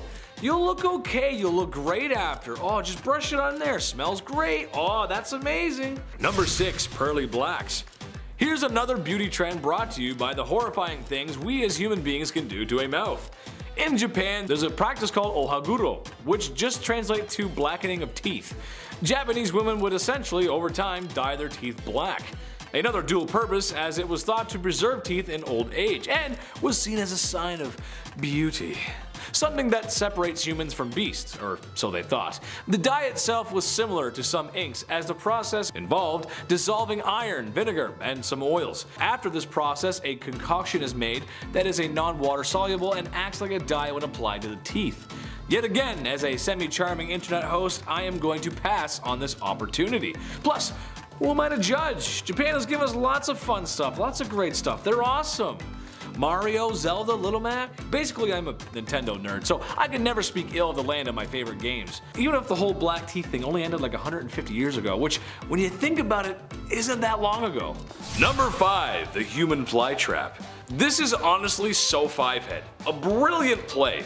Might be one of the best moves I've ever seen. Have you ever been to a picnic with a nice sandwich, some fresh crisp potato chips, and an ice cold lemonade as you sit on a warm blanket, enjoying the view just over yonder, when all of a sudden you are attacked by a swarm of bugs that just ruin the vibes, and now you don't even want the sandwich? Who made this lemonade? It's so bitter. I don't even like chips. The pharaohs of ancient Egypt felt the same way, except they had a great way to deal with it. Simply take a few of my servants and slather them in honey. Place them away from our royal picnic, and bada bing bada boom, you got no more flies bothering you or your sandwich. This honestly sounds completely cruel, and at a time when hygiene in general wasn't great. How did they get all that honey off? Sure, a dip in the Nile will get rid of most of it, but you'd probably just glaze yourself for a crocodile's lunch. Honey would get stuck in places where the sun don't shine. And just like shame, you can never really wash it off. Number 4, ancient sunscreen. As soon as summer comes around, game over, honey. I burn so easily. I have freckles for 2 days, then the rest is just red and just bad, all bad. That's why I'm a fan of winter. I don't have to keep applying sunscreen to my face all day and feel like I'm about to faint. But how did Egyptians beat the heat in ancient times? They didn't have Banana Breeze SPF 35. What did they do? Well, ancient Egyptians valued their skin as a symbol of beauty. You think your morning skincare routine requires a lot of work? Yeah, buckle up. Their routine was written on a tomb wall and also scrolls. They used rice bran containing UV absorbing gamma oryzanol, and that was used to block the sun off. Jasmine as well helped repair sun damage. Just some chick named Jasmine, she was like, don't look at it, just stop. Ancient Greeks used olive oil as sunscreen, which as far as UV protection goes, did absolutely next to nothing. You'd be burnt and dehydrated, but you know what? Tan line, so. Number 3, Red Dead Bandage. America 1864. There's a polite disagreement between North and South whether the South should be still using YouTube's least favorite S word as a business practice. The verdict? It wasn't very nice. That aside, the Southern states fought hard for a very stupid reason. Idiots. Such a hard fight in the fact that it was taking a serious toll on everyone. Specifically the Southern economy and civilians who got caught in the raw end of the deal. The war was a huge cost of life and money for both sides, but the South just didn't have the same resources the North did. So, after years of fighting, things weren't looking too good. An example of this was the South washing and reusing bandages as supplies were low and casualties were high. This might be hard to stomach, but that's just what happened. Nurses washed the blood off of blood-soaked rags and bandages to reuse simply because there was no supply. I don't have to be a doctor to tell you that reusing bandages in a time before antibiotics is a bad idea. It might be better to just not have a bandage in that case at all, as the chance for infection would significantly increase. Dutch, you got any fresh band-aids over there? I scraped my knee fighting with Micah. Hurts real bad. Maybe get John to kiss my boo-boo better. Number 2, ancient socks. Somebody got me socks as a gift over the holidays, and let me tell you, still the best thing you can get. Socks and lip balm, you can do anything you want. Game over. Socks in ancient Greece were not the right and left neon green athletic socks that you have today. No, not even close. Socks came around in the 8th century BC, made fresh from, you guessed it, animal hairs. Yeah, it was gross. This actually led to Romans tying animal skins around their feet and then tying them up. Cut to the 2nd century AD in ancient Rome, the sock game got real. Romans began using fabrics instead of animal skins, and it was softer, lighter, and all that jazz. And then later on in the 5th century, socks were worn only by the most holy. Socks were associated with the church. They were considered a symbol of purity. Yeah, you heard it. Socks would go all the way up to your leg. A little different than the New Balance ones we have now that just go up to your ankle that, you know, fall off when you're halfway to work and then make you really upset. I have one right now. I'm gonna go figure it out. Number 1, heavy stomach. We as humans need food and water to live. Water honestly being number one. I mean, I could eat a little bit more, but water's more important. But it is what it is sometimes. People in the past had no choice but to build water pipes out of lead. Sure, maybe it wasn't common knowledge that the lead was toxic, but a lot of people did know. So that's why all the cities that sparked up during the Industrial Revolution were built with such. Lead as a material did make sense as it was cheap and easy to use, so that simply outweighed the health risk of lead poisoning. Lead was a common material in other products as well. But when your drinking water is supposed to be fresh, maybe it's time to spend a little more so we don't end up, spending a lot more on healthcare for lead poisoning. After years of being underground, the pipes corrode and leak toxins into the water stream. It's why in older cities, a lot of time and money is spent today replacing old pipe infrastructure. To me, it's a classic case of, let somebody else deal with it, I'm sure it's fine. Well, I'm off to go work in a completely safe asbestos factory. I'm sure there's nothing wrong or bad in there. Number 10, wash your hands. No, seriously, go wash your hands right now. When was the last time you washed those filthy mitts? Go wash your hands. Washing your hands is super important, especially these days. But something that's very unusual about the Aztecs compared to a lot of other civilizations in history is that, well, they did wash their hands. Oh, and you have no idea how happy that makes me. No more shall I have to think about people shaking hands after using the bathroom with no toilet paper. That's disgusting. Or scooping food onto a plate with their bare, dirty hands and sharing that food with the rest of their families. Yes, the Aztecs like to wash their hands before and after a meal, which is just the way it should be. I hate having grimy hands. I talked to the chief today, and you know what he said? That's it. That's actually it. Yeah, we like that. That's it. Number 9, Aztec barbershop. It must have been quite the sight for Spanish conquistadors to land upon the shores of North America and then come to bear witness the Aztec civilization in all its glory. Something noticed by the curious Europeans was that the Aztecs had what looked like a barbershop for men. After all, a healthy scalp is a happy one. Even more interesting than that, however, is women were dyeing their hair with a green herb that I'm not even going to begin to pronounce. It was just too hard. It was a lot of X's and T's. I couldn't do it. Which produced a purple shine to their hair. Some women even shaved their hair off, while older women, like mothers, had longer hair. Man, it's almost as if a beautiful civilization was starting to flourish. Well, I'm sure nothing bad ever happens to the Aztecs, right? Number 8.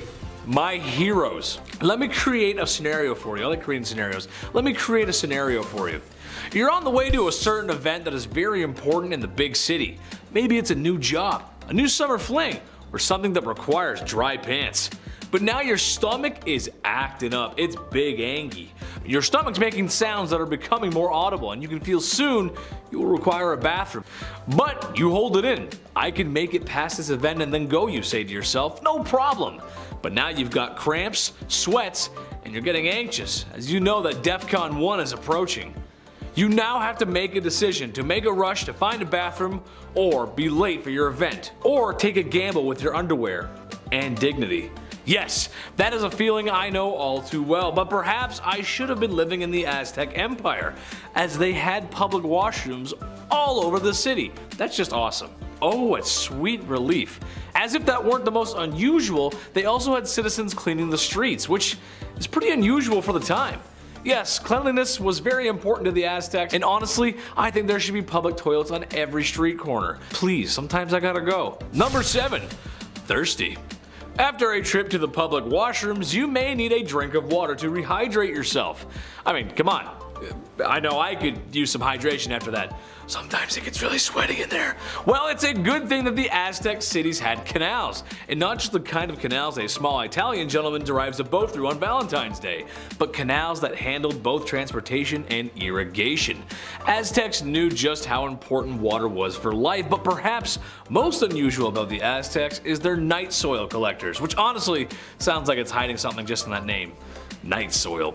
Basically, they were beta garbage collectors who used canoes to transport this night soil to farms for fertilizer. And yes, night soil is exactly what you think it is. Poop! But it's unusual for a civilization to be so conscious of where their waste goes. Don't believe me? Well, how about this summer we all get together, we all go up to New York City and take a dip in the Hudson River. Yeah, not many takers, didn't think so. They were doing their best with what they had. And if women don't find you handsome, they should at least find you handy. You know what I'm saying? Number 6, ye olde dentistry. Look, every time I find a decent dentistry fact, I slap that bad boy in here like a D-based infomercial host with a surprisingly effective kitchen gadget. You're gonna love my nuts. Remember that guy? There's just one of those facts. Do I have a fear of the dentist? No. No, I don't, because my dentist is nice and has all the modern amenities to make me feel at ease. A comfy chair, laughing gas, and putting Peppa Pig on the TV because I'm a big baby. Goo goo gaga. However, no amount of any of those things I mentioned can prepare you for the dentistry before the year 1900. It was crude to say the least, but hygiene is hygiene, and you gotta keep that mouth fresh and clean. Tooth infections were fixed with rubbing charcoal in the affected area, and if that wasn't enough, a super safe mixture of snake venom and vinegar was used. What? Okay. Who was the first guy that discovered snake venom had such healing properties? Probably the same weirdo who first milked a cow, if I had to guess. Aztec dentistry included fillings and tooth removal as well. Also, ladies of the evening dyeing their teeth distinct colors, so then you know, if you know. You know? Look at my red teeth, boys. Number 5, cesspools. Ooh, gross transition.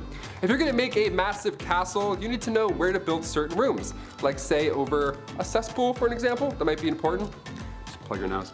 Cesspools were often placed under floors, which makes sense because you know, you poop and then gravity and everything goes down. But you need to make sure that those floors are supportive enough. Because in 1183, the Emperor of the Holy Roman Empire had a dinner in the palace of Erfurt, but the floor in the main hall broke open, resulting in a bunch of dinner guests falling through the floor, with a few of them even drowning in that cesspool.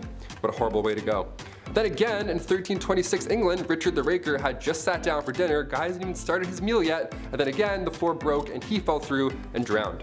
I'd say chamber pots were safer, definitely, but when it comes to waste, honestly, just out of sight, out of mind. Just get that away from me.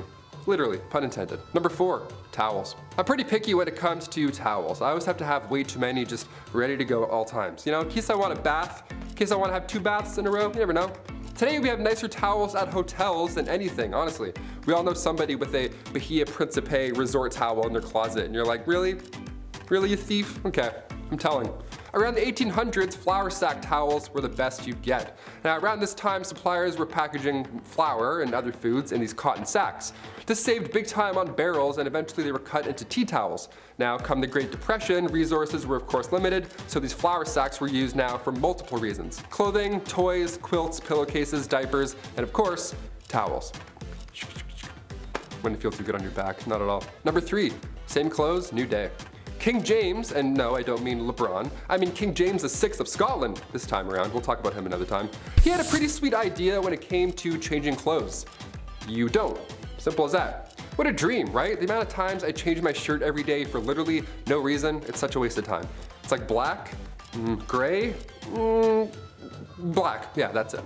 It's a waste of time. King James would wear the same clothes for months at a time, even wearing the same hat for 24 hours straight. Guy's devoted to the hat game. He just slept like, didn't move a muscle. He went as far as not bathing either because he thought that it was bad for his health. Yeah, things were thought differently back then, as you may have known by now on this channel. James became king when he was just 13 months old, and he succeeded Mary Queen of Scots. In 1603, he took over as ruler for both England, Scotland, and Ireland for 22 years. And he looked the same every day. Gotta love it. Who's committed? Number 2, unwanted hair. Pubic hair is a biological mystery, and yes, even after we hit puberty, we still can't figure it out. What are you? What's going on? So far we believe this is part of our evolutionary history, and it comes from a time where we needed fur all over our bodies, right? Like animals. We evolved to protect ourselves against the cold, and just in general to keep that area, you know, safe. I don't know why I did that sound, but it's safe. So why is it that ancient Greek statues of women are completely hairless? Well, this was a time where if a woman's area was hair-free, for some reason the Greeks symbolized it as being pure. Okay. So in order to be considered pure, you'd have to use razors and creams, pumice stones, methods that were not as smooth as today. What's even more annoying is that men who would grow their body hair out, that was a sign of maturing. Yeah, I'm not either of these categories. I can't grow anywhere where I want to. It's just bald. I'm just a bar of soap. Yeah, I'm not gonna use a stone to shave either. Thanks. We'll pass. Next. And finally, coming in at number 1, acne. Ancient Egyptians and Greeks came up with an interesting method of getting rid of those pimples. Now reminder, this was long before Dr. Pimple Popper was ever a thing. You ever click one of those videos and you're watching for like 40 minutes? You're like, I'm gonna be sick. Is that yogurt? What is that? Physicians back then discussed these elevated spots with black tops that can plague your skin for 4 to 5 years. But by squeezing these mysterious spots, you force out the maggot inside. Yeah, blackheads were called maggots back then, so that's pretty horrible. That's gonna be in my head forever. They would refer to severe cases as maggots that lie in bed of roses, aka your face. That's the bed of roses. If a physician told me I had maggots in my face, I'd faint. Teeth worms and maggots, like just brush your teeth and wash your face and then avoid all that smoke. These disorders were thought to be human skin taking on the properties of animals, so that's pretty wild. So ancient Greeks and Egyptians would use honey, vinegar, turpentine, and emulsion of bitter almonds to solve that problem. Or what I just do is I just squeeze really hard, yell one curse word, and then wipe the mirror. That's usually how I do it. Number 10, not bathing. Let's start off strong. So obviously hindsight is 2020. We know a lot more about personal hygiene now than we did, then and as well in like middle school, because high school locker rooms, what the heck. Without the knowledge of germs and disease, not bathing seemed like the logical next step for a lot of people, even though it made you smelly as all heck. When the Pilgrims arrived in Native America on the Mayflower, the indigenous tribes often referred to their horrid smell. An account from a member of the Patuxet Nation even tried to convince them to start washing themselves. They were like, come on guys, it's enough. They washed their hands and faces, but they rarely washed their whole bodies. Though they believed cleanliness was next to godliness, that didn't necessarily mean they needed water to do it. They believed that should they submerge themselves, they risked disease. This could be because they dumped their daily duties into the water, so that's likely. So instead they took dry baths where they wiped themselves down with a dry cloth, but it didn't really help much. Number 9, bedpans. It's always the worst when you get tucked in at night, you start to fall asleep, you're starting to doze off, and then you realize you need to pee. It's the worst. You gotta get up, walk down that long, scary hallway, blind yourself for 2 minutes, and then get cozy all over again. Well, in the Middle Ages, you would just toss your full bedpan out the window. Easy peasy. Heads up. Oh, oops. It's so gross. Or sometimes, if you were feeling a little lazy, this was also common, you would use the bedpan and then just slide it back underneath your bed and go right back to sleep. If anybody ever gives you shit for having cups in your room, show them this video, show them this history. You're fine, you're not that bad.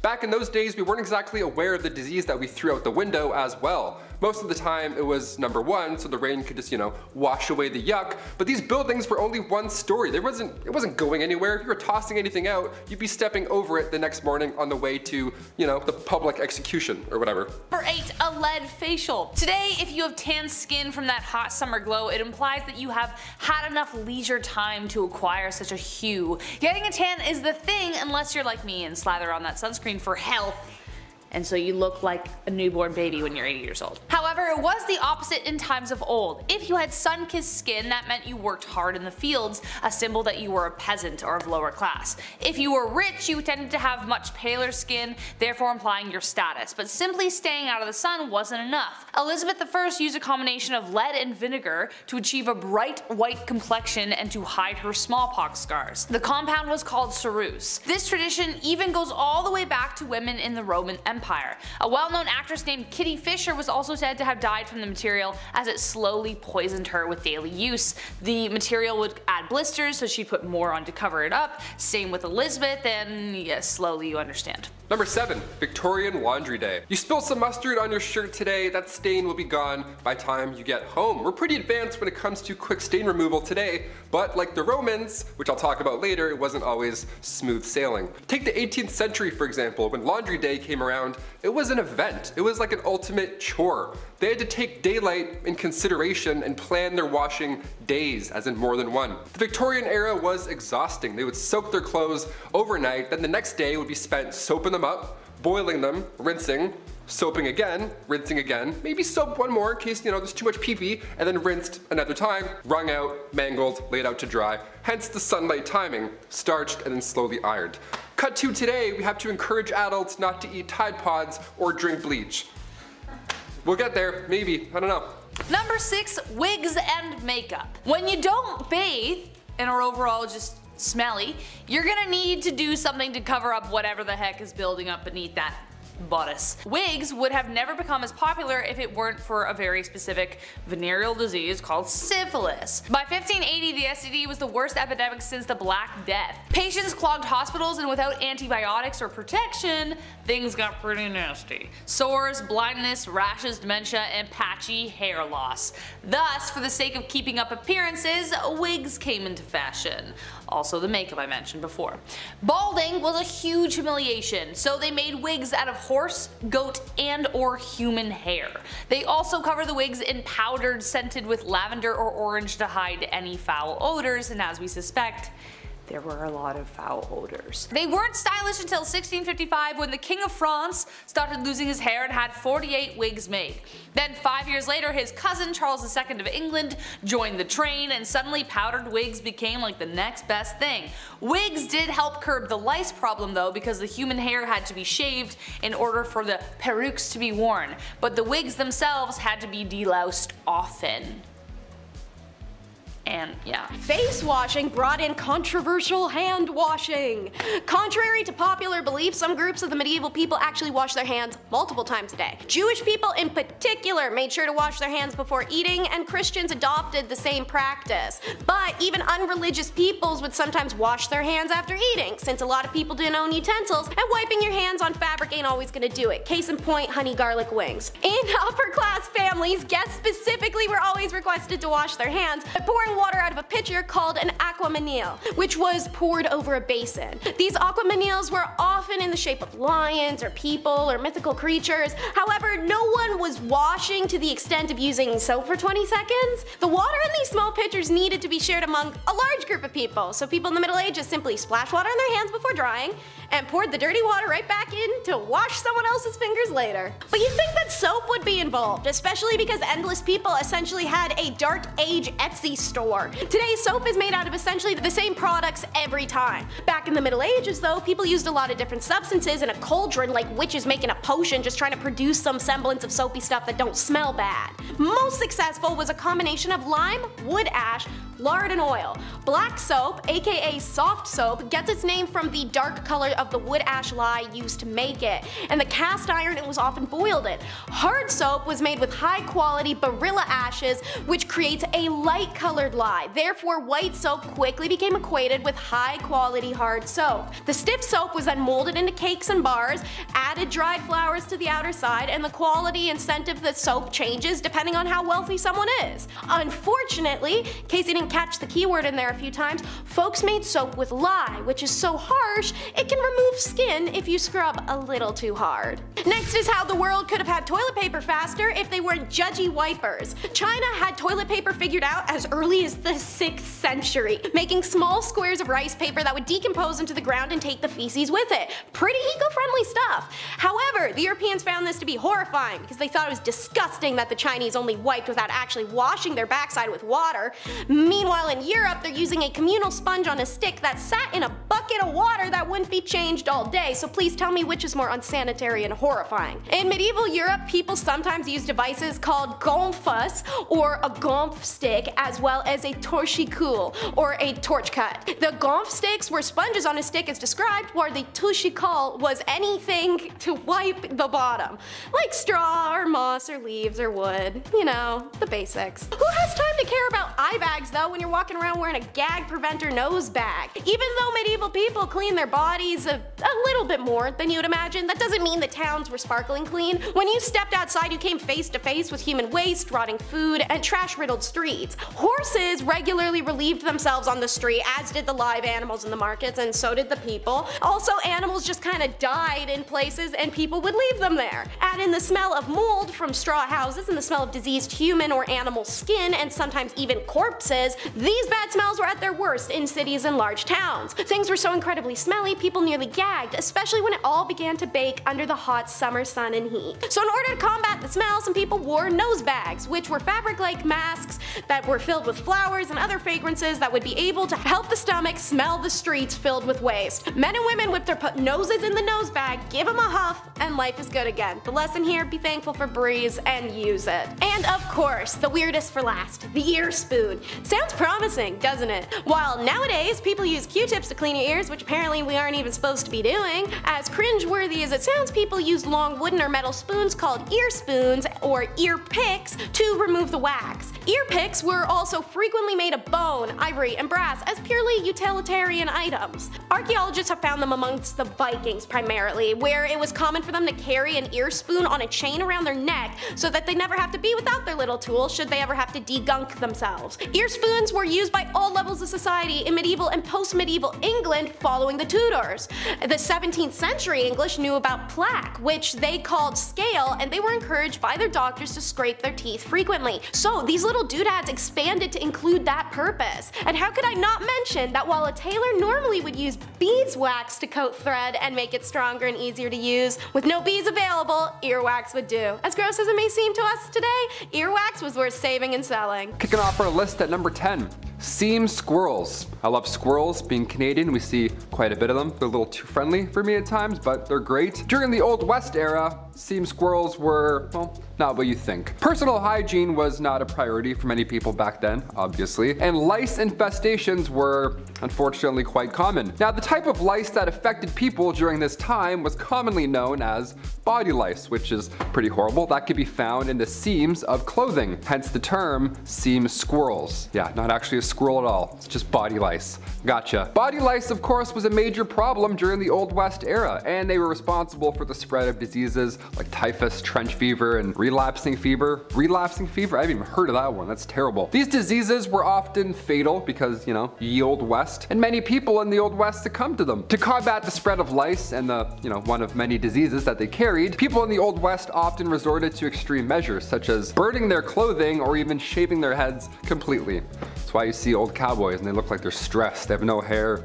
their clothes are just gone. You're like, what happened? Lice. Lice happened. Some people also used remedies like vinegar and kerosene to try and kill the lice, so yeah, it was a rough time either way. Overall, lice infestations were a significant health concern during the Old West era, and they played a significant role in the spread of disease. Yeah, it wasn't just rats in the medieval era, it was also lice, which is even grosser in my opinion. Number 9, Old West dental. I could use some Old West dental recently. I'm chewing on one side right now, you know what I mean? In the Old West, dental hygiene was not a priority for everyone. They couldn't afford it. And also, dental care was often very sparse. You couldn't really find it anywhere for that matter. People generally didn't have access to modern dental tools or products, and many did not have regular access to any dentists at any point in their life, which is a sad but real fact. That would suck, I'm terrified. However, there were some basic dental hygiene practices that people in the Old West may have followed to keep their teeth, somewhat in their heads, keep their gums not rotten. Didn't do much, but it did something. There were toothbrushes. Not many, but wasn't as good as Oral-B. There's some stuff. More often than not, you'd have to use twigs or chew on mint, that kind of natural survivor stuff. Some people may have also used a cloth or a rag to rub their teeth clean. Yeah, don't forget your tooth cloth before you go on vacation, I guess. Gotta and then put it back in your pocket. Your old woody teeth, gotta rub those. Access to professional dental care was limited in the Old West. Some towns, some had dentists, but all they did back then was just pull out the problem. They didn't give you a crown. They're like, which one hurts? All right, get out of here. All without anesthesia, so that's a great time. You're gonna remember all of it. Other options included a community toothbrush, which is hilarious to think about and also so sad. Yeah, some public establishments had a public toothbrush. Can you imagine?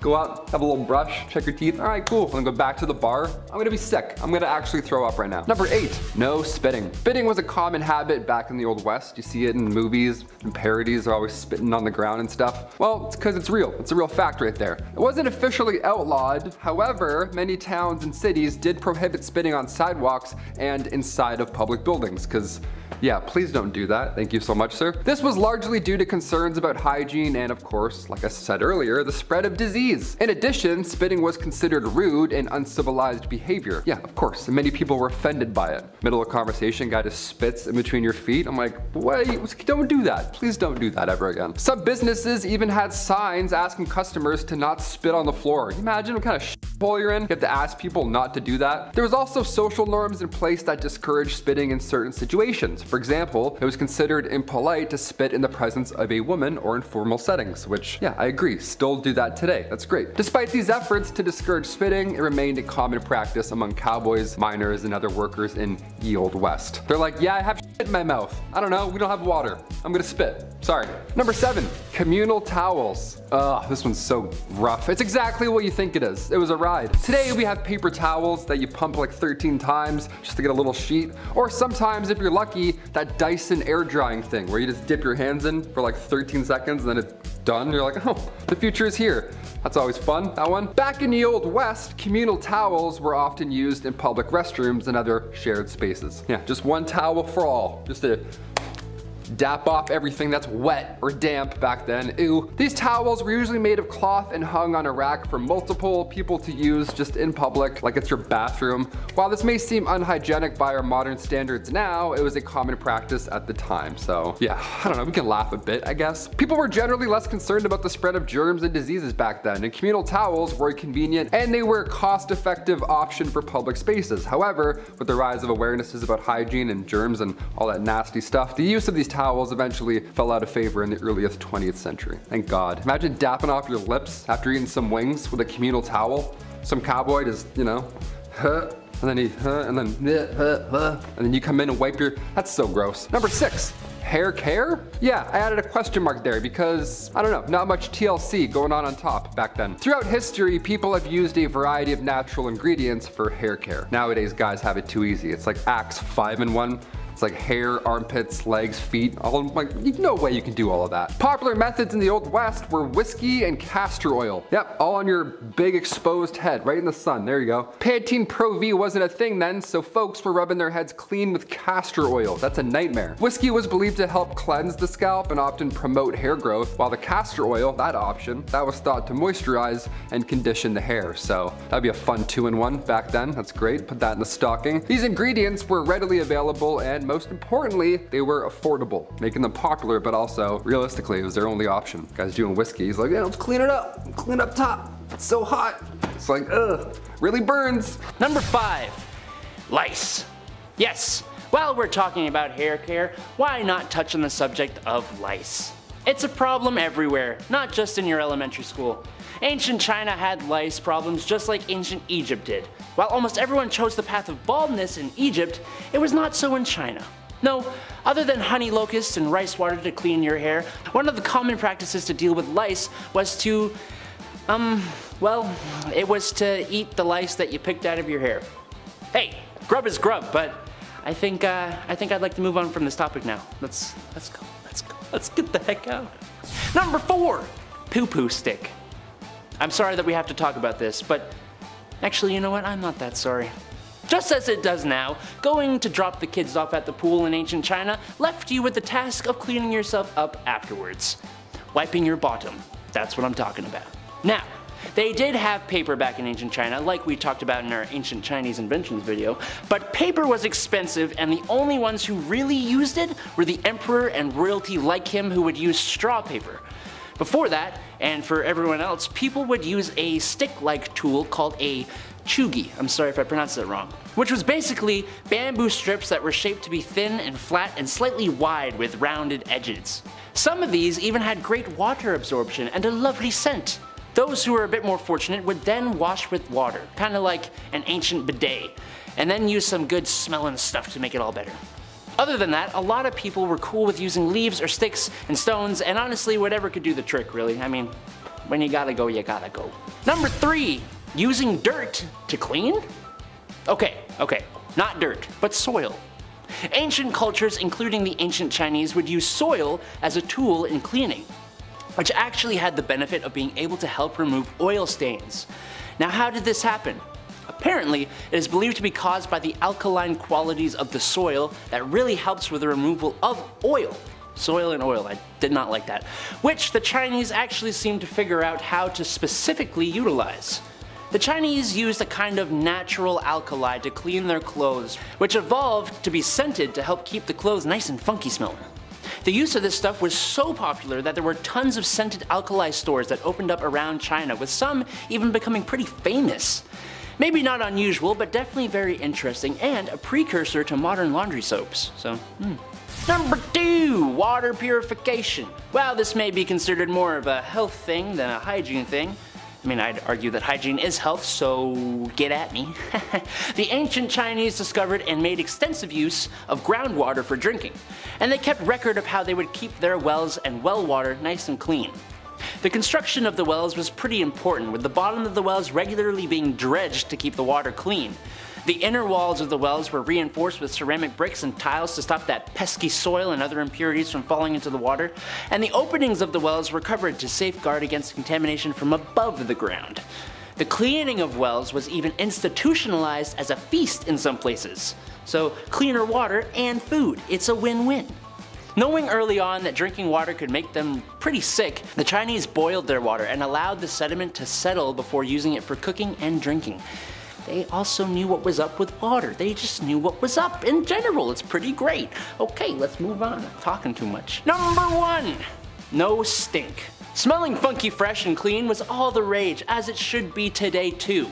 I ain't trying to be on the subway with a nose full of body odor, just as I wouldn't wish to submit anyone else to that. To be fair, not everyone knows they stanky and some people don't get a choice, but back in ancient China, those who were wealthy enough would spice up their weekly baths with roots, flowers, peppers, ginger, and all that yummy smelling goodness to basically create a lovely smelling cleansing soup to plop themselves into. Women would also carry around aromatic pouches that would just keep a nice smell around them at all times. Those who were not as wealthy would have to find other means to keep things fresh though. One that I'm not too sure would actually help smell-wise was applying their own pee-pee to their pits once a year on New Year's. This was done as a kind of disinfectant.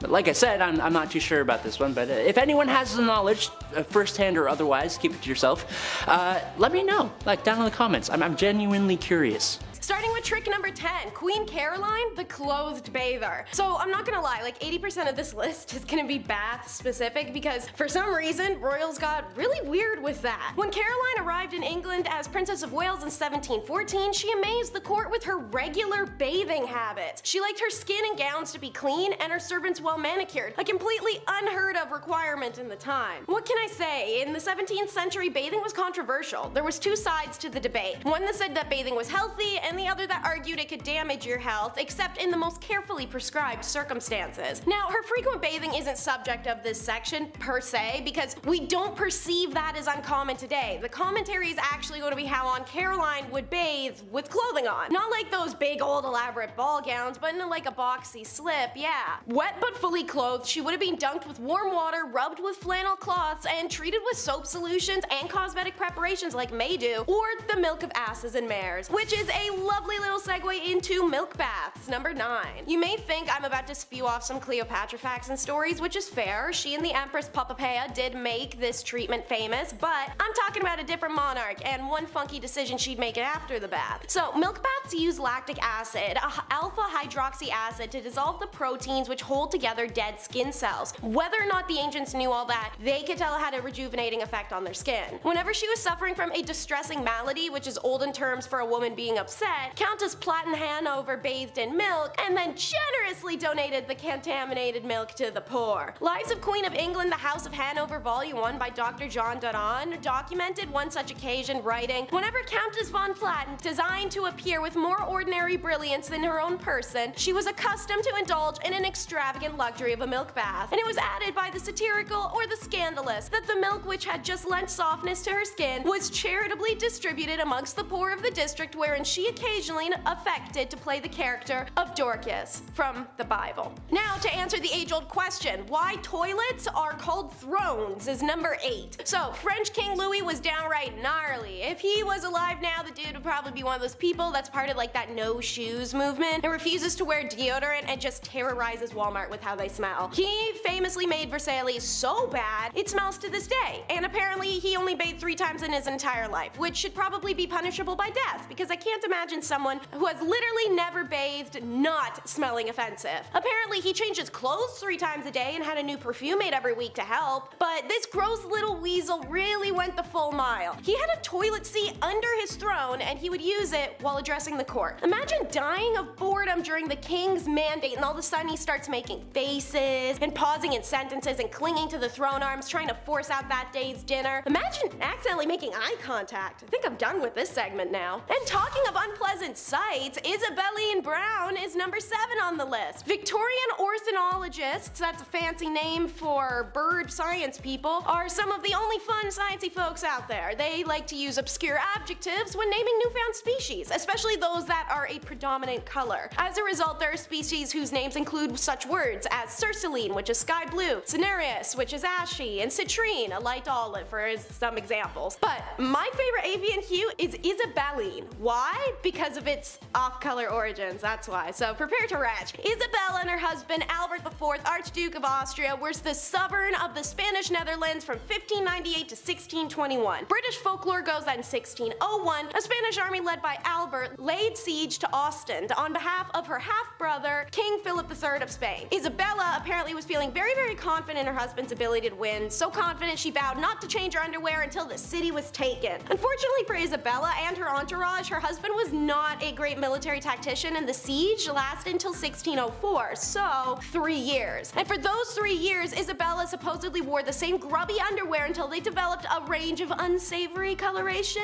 Now if you're currently retching, I'm sorry, but I'm not letting up. Isabelline as a color description was used before the siege in the year 1600, the inventory of Queen Elizabeth I's wardrobe, so if the color Isabelline predates the siege of Ostend, then the expression must come from an earlier Isabella. The French, German, Italian, and Spanish languages all have versions of the word with a similar folk etymology, except that in all cases, the reference is to the 8-month siege of Granada by Isabella I of Castile and her husband Ferdinand II of Aragon. So if any royal Isabella did give their underoos the world's worst tie-dye job, then well, it seems likely it was Isabel of Castile. So let's talk about Isabel of Castile for number 6 and her bathing ban, shall we? So Philip II, Isabella's father, banned bathhouses in 1576. So apparently it's in the genetics to be downright filthy. This may sound crazy, but in Spain, the Christian doctrine saw bathing as a corrupt practice that could only lead to nakedness. Apparently, being a human in your most natural form was considered hedonism and something unreligious. God forbid if you splash some water on you too. So this belief was to such a wild extent, Christians often walked from England or France to Jerusalem as a ritual without washing or changing their clothes. After the conquest of Granada by the Christians, the Muslims of Spain not only had to give up their religion to survive the Inquisition, but they also had to give up bathing. Isabella and Ferdinand ordered the Muslim baths to be destroyed and informed them that bathing was strictly forbidden. Isabella boasted that she herself, their leader, had only bathed twice in her life, and pretty much every historian takes her word for it. Makes sense that she would be so grimy they can name a questionable shade of brown after her underwear. Naturally, the Muslim people are absolutely horrified because cleanliness is literally mandatory in their religion as the prerequisite for every form and mode of worship, and by extension it had become culturally significant. To separate them from their religion and then ban their last remaining tie to it, that's dirtier than Isabella's briefs. Even when Columbus mentioned the daily bathing habits of the indigenous peoples of Bahamas and the Caribbean, Isabella was horrified to the point of rage and commanded them too, as her new subjects, to stop this blasphemous bathing practice at once.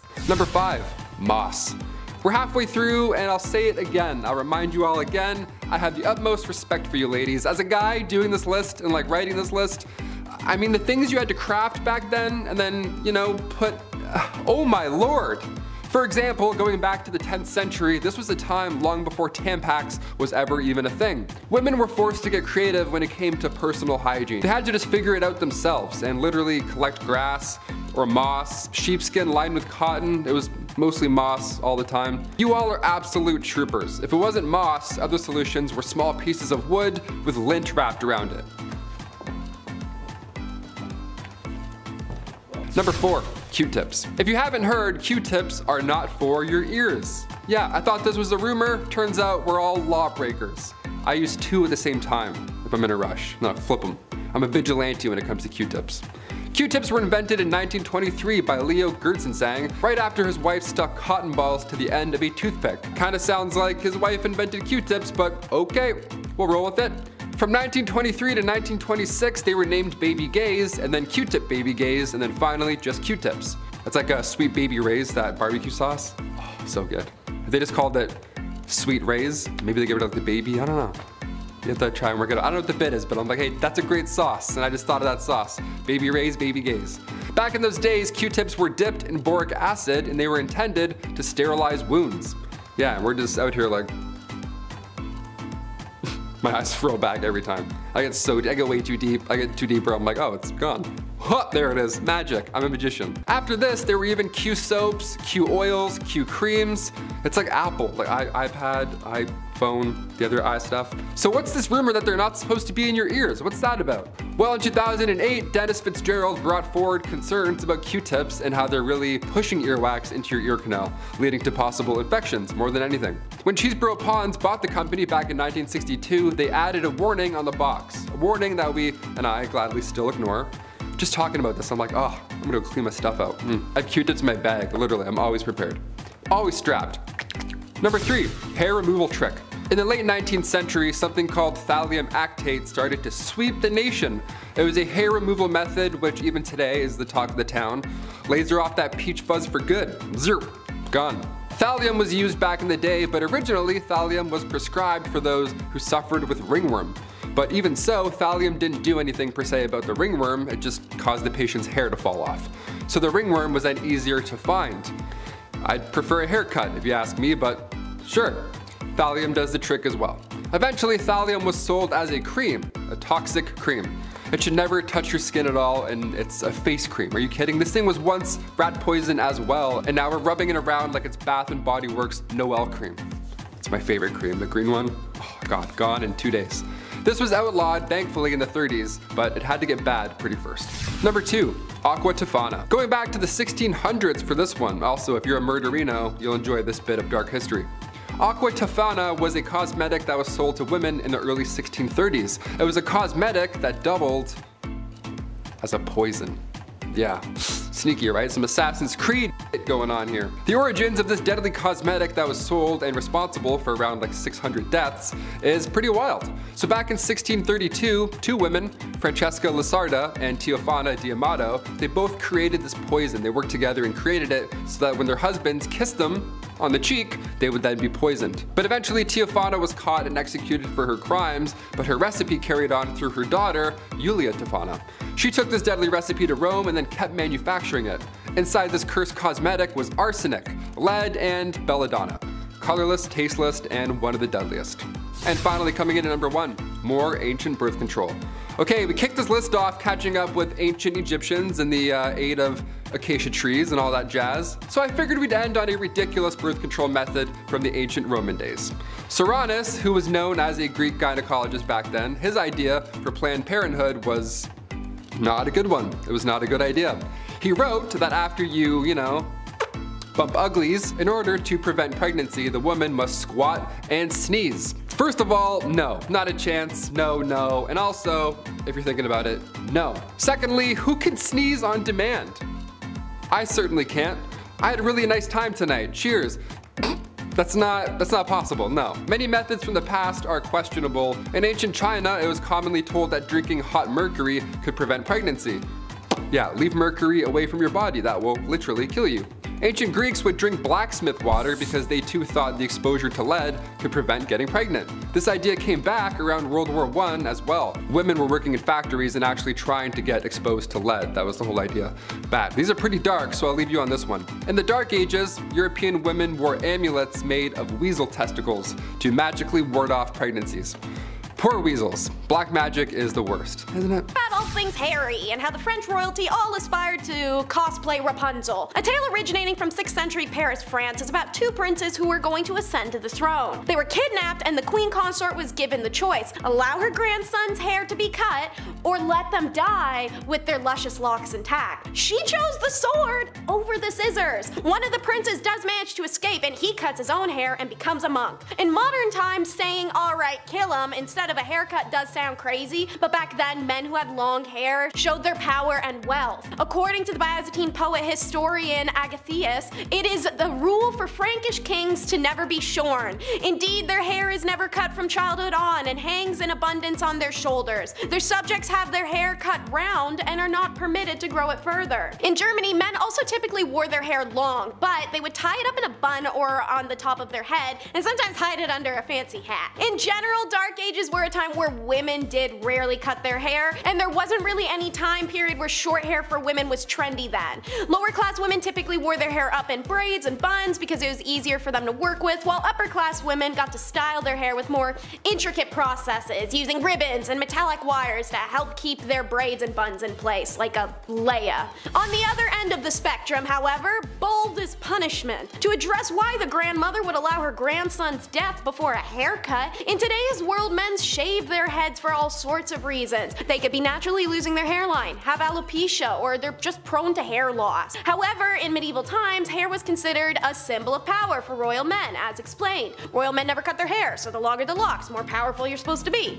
So, as a man, if you let go of your hair, this was a huge sign of humility. If the grandsons from the first story had returned with shorn hair but are meant to be the throne's heirs, they would make the throne look weak and susceptible. Only monks would shave their heads, leaving a narrow strip of hair horizontally around. Other times, only in the middle of a man's head was shaved and the rest was left alone. And of course, as you may know well from our other Dark Age videos, head shaving for women during this time was a degrading punishment, as a woman's long hair was meant to be her most seductive feature. We talked about one type of head hair, let's travel down to the other, bearded baddies. Recently, beards have made a huge comeback, especially now among the young generations thanks to throwback fashion. Studies have shown that people also associate a man with a beard as being more intelligent, and many people find them to be incredibly attractive. Also, nothing is cooler than the giant dude with the bald head and like the big ass beard, you know, let's be real. Respect for beards though is nothing new. During medieval times, knights were known to grow their beards as a sign of honor, and if one man touched another man's sign of honor, well, it was enough of an insult to challenge them to a duel to the death. Now, shaving was common during the Middle Ages. Commoners would be clean shaven for the most part. Royalty was also usually shaven or had a very trim beard that was kept neat and tidy. Hilariously, however,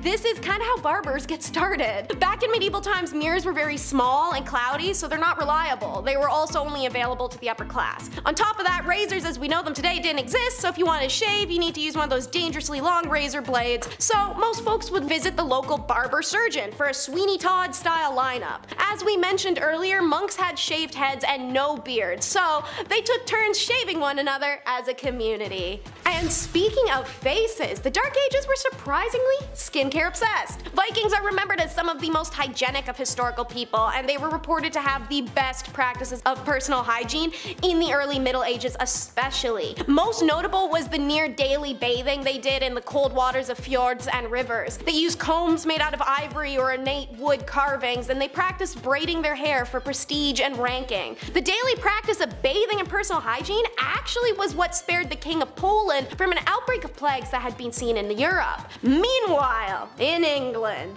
bathing was not as common as it is today, and it was often reserved for special occasions. People would usually wash their hands and faces regularly, however. The ideal woman in the Middle Ages had that pale, smooth skin without any pockmarks or blemishes. Nearly everyone washed their face with cold water at the end of the day, even if they wouldn't wash the rest of themselves for inexplicable amounts of time. Some women used ointments made of animal fat in order to keep skin soft and smooth. And crystal girlies, even back then, people believed in the power of gemstones to heal. Women would lick amethyst and rub it over their pimples to make it go away. But rest assured, when it's bath time, you were naked in a crowd.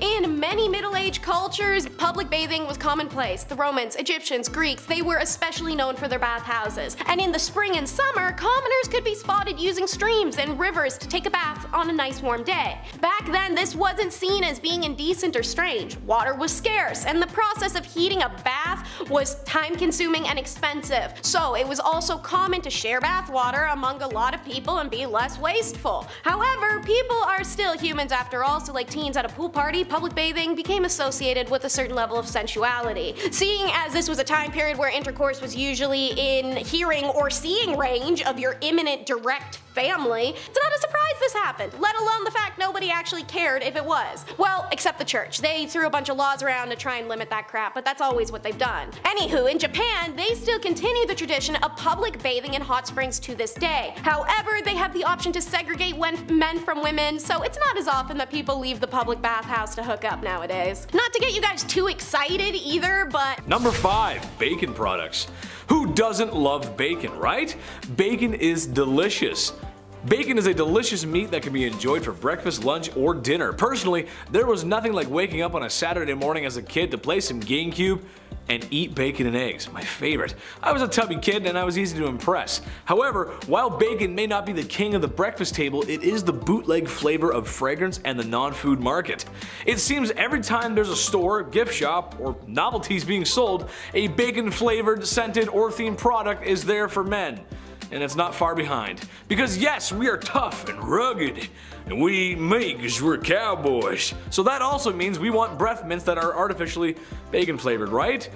No, we don't. They taste horrible. It's awful. No one wants that. Nobody wants that. Number 4, bath bomb. Call it genius marketing, crazy society, or people wasting money, but a lot of hygiene beauty products that women purchase, men do too. They just gotta repackage it and inject it with 300 cc's of testosterone because men. Take the hand grenade bath bomb for instance. Taking bath bomb to a whole other level. Yes, the one I saw while researching was very colorful and it looked like it had a fruity scent, but it was shaped like a hand grenade from the Second World War. No way an adult man would fall for that, right? Pfft, no! Chris, you see my rubber ducky? Number 3, the man bun. Honestly, I don't mind this trend. I actually think it looks good. Certainly better than the mullets of the 90s. There's no way you can tell me mullets look better than man buns. You just can't. The man buns are actually somewhat organized. Especially if dudes grow them out and maintain them.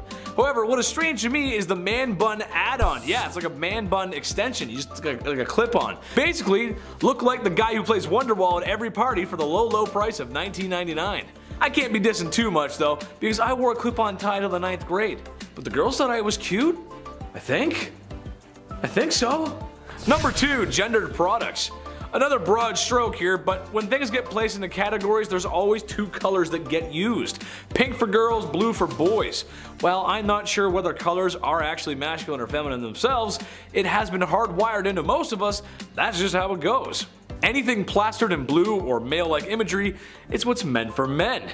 I, however, as a kid had an absolute 5-head play. To protect my valuables from thieves and villains in the night, I always chose something that was girl-themed, pink, or something a boy wouldn't pick, as I thought if presented with my stolen items, I could always identify them since only a boy would choose girly stuff.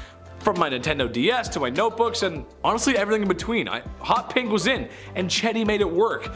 I thought the plan was foolproof. I never really thought though what would happen if a girl took my stuff though. I didn't really think that wouldn't work for that, would it? No, it wouldn't. Number 1, wine in a can. This one is just so silly to me, and for any wine connoisseurs out there, take this with a grain of salt. I'm no sommelier, but I enjoyed the odd glass of wine, even if it comes from a box. I always thought the wine glass was elegant, higher class, but that doesn't mean you have to be higher class to drink it, or be less masculine. Well, now there's wine in a can for men, because we can't have flimsy glasses. We'll break those glasses because we're so strong. Oh yeah. I just can't imagine wine in a can tasting good. It has to be worse than wine in a box, right?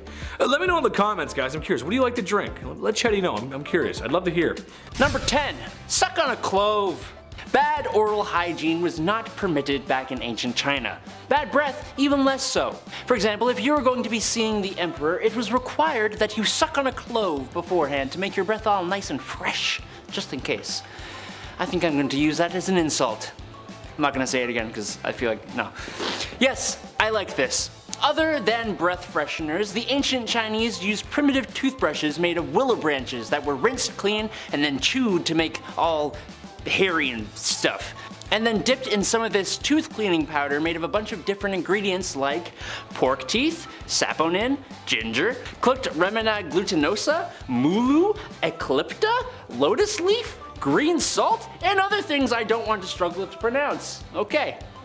Before that though, they would also use salty warm water as a mouthwash, which would make their teeth more firm and help clean them.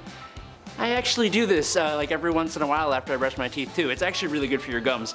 These ancient Chinese knew what was up. Number 9. Bathing. In ancient China, the etiquette of a gentleman demanded that he wash his hands 5 times a day, take a bath every 5th day, and wash his hair every 3rd day. Bathing every day was a bit of a superstitious no-no, started by northern Chinese societies that would actively avoid cold water or bathing in the winter to avoid getting a cold altogether. And not bathing at all was considered barbaric, like those pesky Mongols who hated bathing and who were hated by the Chinese. Honestly, that part is kind of fair. They kind of sucked. So yeah, to kind of reach a nice midpoint, the norm was to wash once every 5 days. But that was for the nobility. The common people had access to giant bathhouses where they would go, and I mean, they could go whenever they wanted, really. I shower every morning. I have heard that's bad, but I don't think I'd willingly go for like 5 days without washing, so I don't know. Maybe I gotta move it to every other day. Somebody give me advice, please. Let's move on. Let's just move on. Number 8, rice water. So, the Chinese washed like once a week. That's fine. But how did they wash? What did they use? Well, in the beginning, it was actually common to bathe using rice water as your go-to. It would be used as both body wash and shampoo. The rice water was really good at removing oil and keeping that hair and scalp nice and beautiful, as well as keeping skin nice and silky smooth. The rice water also contains starch, protein, and vitamins that are really good for us. It helped with lower back pain, frostbite, and it was really good to help relieve some of the exhaustion after a long day. Most baths are good at that, honestly. The Chinese also used honey locust that was really good for eliminating dirt and treating rheumatism and ringworm. Both rice water and honey locust were used for doing laundry as well, with honey locust keeping clothes unfaded and in good condition. As far as ancient cultures go, the Chinese are already far ahead and we're only on the 8th point. Number 7. Threading. Bet you didn't know that hair was not really people's favorite thing in ancient China. I saw somewhere that they even referred to it as thread-like things of troubles. Why the hate? I don't know, but it was part of the reason monks would completely get rid of it. Other people would remove their hair too, and one way of doing that was the practice of threading. A form of hair removal that is still a thing we do today, actually. Now, I apologize if I messed this up, I've never had it done, but threading basically consists of a thin cotton or polyester thread that is doubled, then twisted, and then it's rolled over areas of unwanted hair, plucking the hair at the follicle level. In our modern day and age, it's typically used for eyebrows, to shape them and keep them gorgeous. In ancient China, they would use threading to deal with facial hair, which, I mean, I guess eyebrows kind of count as facial hair, so. Threading isn't really opportune for arm or leg hair though, so it's just a pure facial thing. Good to know. Number 6, combs. Yeah, some people didn't like hair, but those who deal with it made sure to keep that stuff nice and combed. Combs were all the rage. A province of China even got the nickname of the home of combs, which is a great name. Whether they would be made of wood, stone, or animal bone, many combs were made with care and craftsmanship. Comb shops would open up all over the show and people would carry combs as accessories. They'd come in all sizes. Get yourself a comb for the weekends, a large comb to get all your hair at once, a comb to hold your hair in place. Heck, get a comb to help weed out those pesky lice. Number 5. Rationing legs. World War II was a war fought everywhere, and that includes at home. Go ahead and ask your grandparents what it was like. It was only a nickel for a bus ticket, and the movies had newsreels, yes. It's 3 o'clock and I'm ready for dinner. See, that's what they say. Go ahead and ask them, they'll tell you. Well, okay, Grandma, but on a serious note, people had to ration food for the war effort. They also had to ration other goods that you might not expect, like ladies' nylon stockings. In Britain, nylon stockings were all the rage, but the materials for such were needed for the war effort. So the Gravy Browning Company came up with a bright idea: just paint your stockings on. Some women actually did this, and sometimes would even draw on the seam with an eyebrow pencil just to make it look like the real thing. Ooh. However, I just cannot see this being a great idea. I mean, it rains a lot in Britain. Would it not just wash off? What if I get sweaty running for my bus because I'm late for work? Yup, this is another one I'm just gonna have to pass up on. I'm sure the pain was 100% safe for body application as well. It probably wasn't. Number 4, bad hair days. Alright, this one is generalizing, but hear me out. When was the last time you thought about haircuts in the past? Yeah, see, you don't. That's because they belong in the past. I'm talking about popular hairstyles from the 1950s to 2000s because honestly, there was a lot of them. And honestly, what were we thinking? We are a species that has left our own planet through science and technology. Yet, we come up with hairstyles like the beehive, the mullet, everything in the 1980s. And the most heinous, atrocious hairstyle ever, frosted tips. Sorry, Guy Fieri. The list goes on, but my point is people fully went out in public with these crazy hairstyles. I, myself, may or may not have sinned and maybe had frosted tips at one point in my life. I maybe had a button-up shirt with a blue hot rod flames on it. But I'm not gonna tell you the complete truth. After being a part of this trend, I can firmly say I no longer want to participate in any more bad hair days or blue flamed shirts. Number 3, you do what with my wee? Back to the Romans again, and back to the pee. At least the Incas were keeping it outside the body. I guess. Romans wanted a clean mouth, and there wasn't any minty fresh mouthwash to reach for. So, what do you use? Wee. Lots of wee, specifically Portuguese wee. It was just the most sought after. Now, I'm not a doctor, but I feel like there was more wine drinking than water drinking in Rome. More than people would like to admit it. So, if that is the byproduct of all that wine drinking, and you're giving that a swish in your mouth, well, all I can say is I'm just gonna give that a big pass on playing spin the bottle. Number 2, my little weight loss friend. Okay, I get it. It makes perfect sense. The numbers add up here. But all I'm gonna say is the chief knows medicine, and he said this is a hard pass for me, and it ain't it. If you want to shed that extra winter weight and be beach body ready with minimal effort and still enjoy deep fried chocolate bars, then you have only one thing to do, and that is swallow tapeworms. Where a tapeworm will grow inside your body and help eat those unwanted calories. Trouble is, you can get very sick, and if the tapeworm attaches itself to something that is, well, vital for your living, you're going to have a bad time. You'll get sick. Just don't do this one, please. Don't swallow tapeworms, please. Don't do it. Number 1, I spy some great complexion. Arsenic cookies. I'm just gonna be blunt with this one. Women were eating arsenic cookies for their complexion. You could straight up just walk into a Sears in 1902 and just buy some. It says it's safe on the box. For people who aren't familiar with arsenic, it's poison. Spies often carry one in pill form to unalive themselves in case of capture. At this time in history, it was no secret what arsenic was. This is just kind of weird, like putting ketchup on your eggs. Kind of weird. That's just a joke. We're having a debate here in the office, and I'm just curious to see who does that. But back to the poison. It was not safe, and over time, with lots of exposure, you can get very sick. It's arsenic, it's poison. Don't do that one either. Why? That's just wrong. Oh man. Kicking off the list at number 10, creme bleu. It's the 1930s, you're looking for a way to get rid of those upper lip hairs. Well, creme bleu promises to have your back. They actually promise to have your armpits as well. Yeah, armpit hair and upper lip hair, gone for good you say? Wow, that sounds absolutely lovely. Just don't read the fine print, don't flip it and zoom in. Don't zoom in. This cream was applied to the upper lip, but side effects caused hair loss all over your body. And sometimes users would suffer from paralysis. It was on the market for $10, which back in the 1930s, that's a lot. Like for hair removal cream, that's a lot. Those are like Beats headphones? What is this? The Journal of the American Medical Association called this product out as viciously dangerous. Rightfully so, and those who suffered from those harsh side effects collectively sued the company into bankruptcy come 1932. The silent killer here in the cream was thallium, commonly used as rat poison. That ought to do it. Number 9, ancient birth control.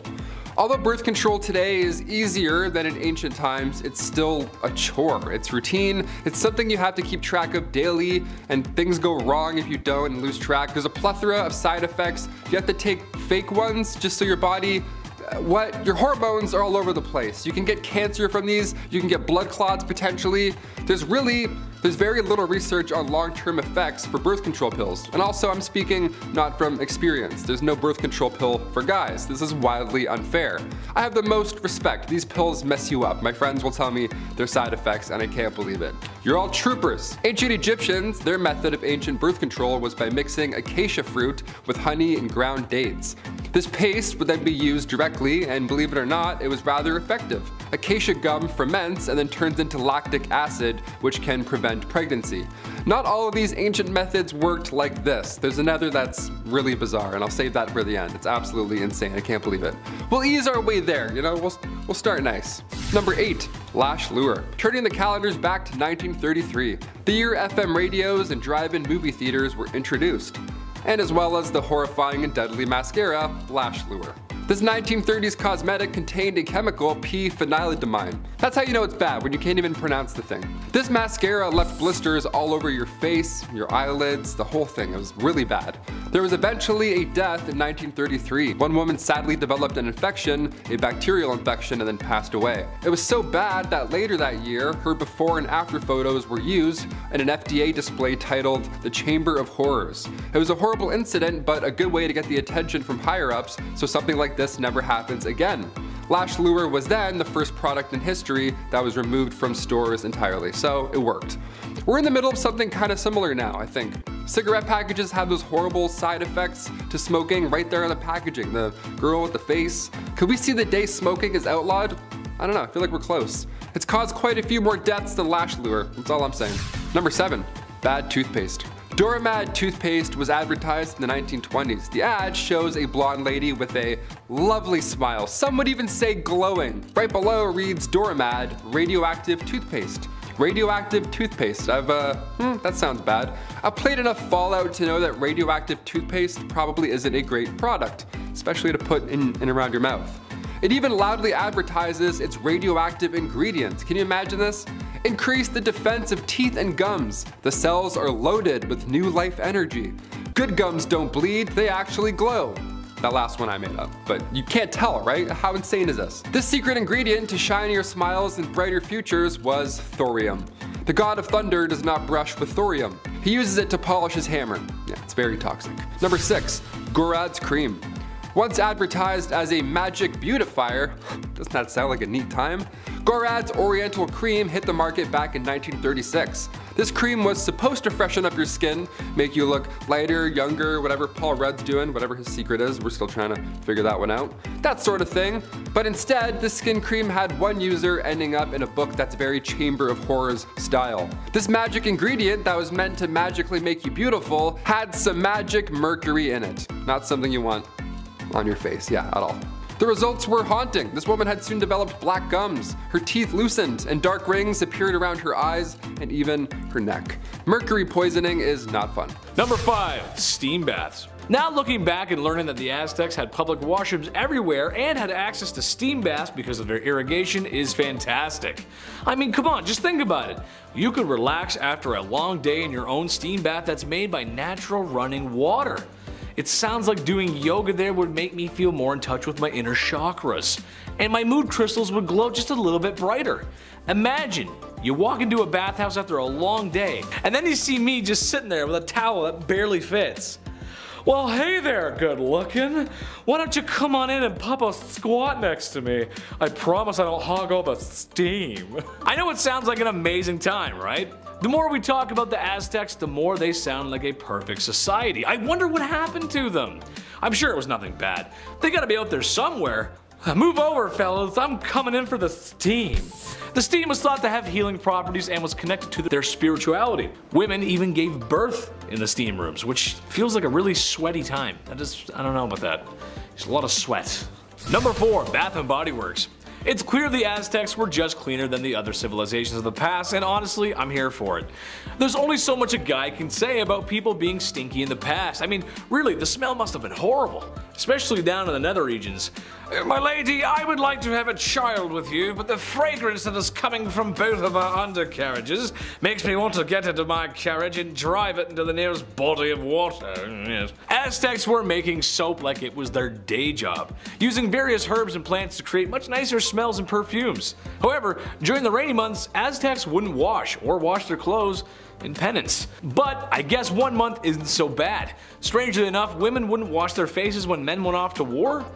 I'm not sure about that one, but hey, I'll take it. Gold star for staying clean, Aztecs. Gold star. Number 3, Bath and Body Works Part 2. Okay, another scenario. You're in the 6th grade. You're sitting at a desk and listening to Mrs. Smith, and she's going over what today's art assignment is. As you begin to reach for your favorite shade of red crayon, an odor hits your nose. It's unlike anything you've ever smelled before. And it's coming from your armpit. Puberty-induced body odor. Not to worry. Your buddy has a can of the finest spray deodorant there is. He hands you a black can that says Axe. You are now one of them, and you start showing up to school dances with a seafoam pink button-up shirt with the collar popped, and a Justin Bieber haircut with the hat on backwards. Yeah, that's right. All while drenched in a can of Axe's finest. Shark tooth necklace shows every girl in the room that you're a tough guy. God, those guys are the worst. Okay, no, the Aztecs didn't go that far, but they were aware of the horrors of the classroom BO and recommended a special bath prepared with lovely smelling aromas, which makes sense. Good smells go in, bad smells from your bum, they go out. However, there's 2 ingredients that make me question things. Apparently, no odor-killing bath is complete without a fresh bone from a dog and a human. I'm just gonna leave that with you and think about how you'd feel with 2 bones floating in your bath. That's disgusting. Apparently they had to be fresh too, that's gross. Number 2, the Aztec Classic. I'm glad the Aztecs had better hygiene because for once I don't get super queasy talking about the things people did. However, it wouldn't be a video about Aztecs if I didn't talk about their favorite pastime. Sacrifice. And honey, if they were giving out gold medals for it, the Aztecs would be record breakers. Sure, they weren't the only civilization to sacrifice people, but they did it with such theatrics. It would make my old theater teacher very proud. But unlike most civilizations, the Aztecs did this all the time. Whenever the calendar called for one, it was time for one. And if they ran out of people, they would go grocery shopping for more. Or actually just go to war and take people, which is not good. Just know that when a chief or a religious leader cuts the heart out of a man whilst alive for the entire city to see, he most likely had a clean cloth and water to wash his hands, making modern surgeons proud everywhere. Number 1, the European bug. It's safe to say that Aztecs, while not as clean as people today, they were striving for better hygiene, more than any other civilization at the time, really. However, no amount of hand washing, sacrificing, or putting herbs in your bath can prepare them for the Spanish. Not just the swords and the guns and invading and such, no, I mean the sickness that Europeans brought with them. It's a plot similar to War of the Worlds, except the invaders brought all the nasties with them. No matter what the Aztecs did, it wasn't going to stop the waves of lovely things the Europeans brought over. Armpits are clean, but now they got black lungs. There's too many diseases to even name, there's a lot. And coming in at number 10, baths. From bath bombs to jacuzzis, when did people exactly start warming up that cold river water to sit in for some R&R? Well, apparently the Romans were the first to think about warming her up. I don't really know if they had it in mind that warm water works better and faster to clean and rid of microparticles and had more of a oh mentality, but one way or another they did it. Were they really ahead of their time though? The first bathhouses have been discovered in Rome approximately being built somewhere in the 2nd century BC. The first of its kind, from a river of cold water to the abundance of over 500 steaming prominent bathhouses. You could pamper yourself head to toe for a small price, small enough so that even the poorest could bathe. That's a lot of small business owners. Hottest water in town, step right up, step right up. The Romans came up with an idea to build a spa house thing which could be flooded and heated by the floor beneath it. With a giant fireplace inside the spa, it was lit by hand and blown through the vents under the floor. Damn, they were smart, huh? Hot and steamy and good for the body. And clean. Well, cleaner. The bathhouse was a technology of its own, and it seemed like humanity was headed in the right direction. No, they were not. Number 9. Wiping. Do as the Romans did. It's thought that these people thought of literally everything before us. Oh yeah? How about pogo sticks? Think of that? Huh? Pogo-initis? No, you didn't. Look that up, did they? Over the years I've had some pretty jobs, but nothing as shitty as this one. Literally. Sire, would you like fronteth to backeth or backeth to fronteth today, sire? That's right, there was a job for that. People had to have had started wiping at some point, right? But who exactly and when? The groom of the stool, chief gentlewoman of the privy chamber. Call it whatever you like, we know what they did. So what exactly did they wipe with? Well, usually hay, sticks, fur, or even seashells. Every single one of those sounds itchy and terrible. I know what Charmin can do sometimes, and I can't imagine what a piece of oak could have done back then. Was there splinter taker-outers as well? I can't help but feel, although how painful and stinky it was, I'm sure there was at least one shared laugh, a little quality time spent with some royalty to say the least. Although this career is speculated, both King Charles I and King James I had them, so unless they decided they wanted to do that after them, someone must have continued doing it. I hope for a pretty penny at least. Those waste management dudes have pretty good benefits. Filing your taxes looking for a job description? Yes, here it is, wiper. Number 8, urine. Okay, is this just gonna be disgusting the entire time? Well, the answer is yes. History's pretty disgusting. Okay, this one is weird because right when we think we figured it all out, something jarring happens, like a jar of piss, and all the health benefits it had throughout history. I'm sorry, what? Well, at least they thought it did. In ancient Rome, not only was this liquid gold sold for, well, gold, it was often traded as a prominent good, sold for its multitude of healing purposes. You see, people have been using urine for thousands of years. That's right, this destructive, toxic bodily fluid could be repurposed, salvaged into many different topicals and treatments. From hair loss to your daily skincare routine, it was not only great for staining and softening leather made for shoes and clothes, it was a natural teeth whitener and antiseptic. That's right, from ancient Rome to as late as the 20th century, people have been tinkering and tailoring with their pee. Egyptians did it, Greeks did it. Urine is the body's natural antiseptic and was soon turning septic. Like the science behind this alone is what your buddy tells you, you know what I mean? Oh, rolled ankle? Yeah, just piss on it. Got ghosts? Just pee on it. The ailment for all your needs. Disgusting. Number 7, teeth.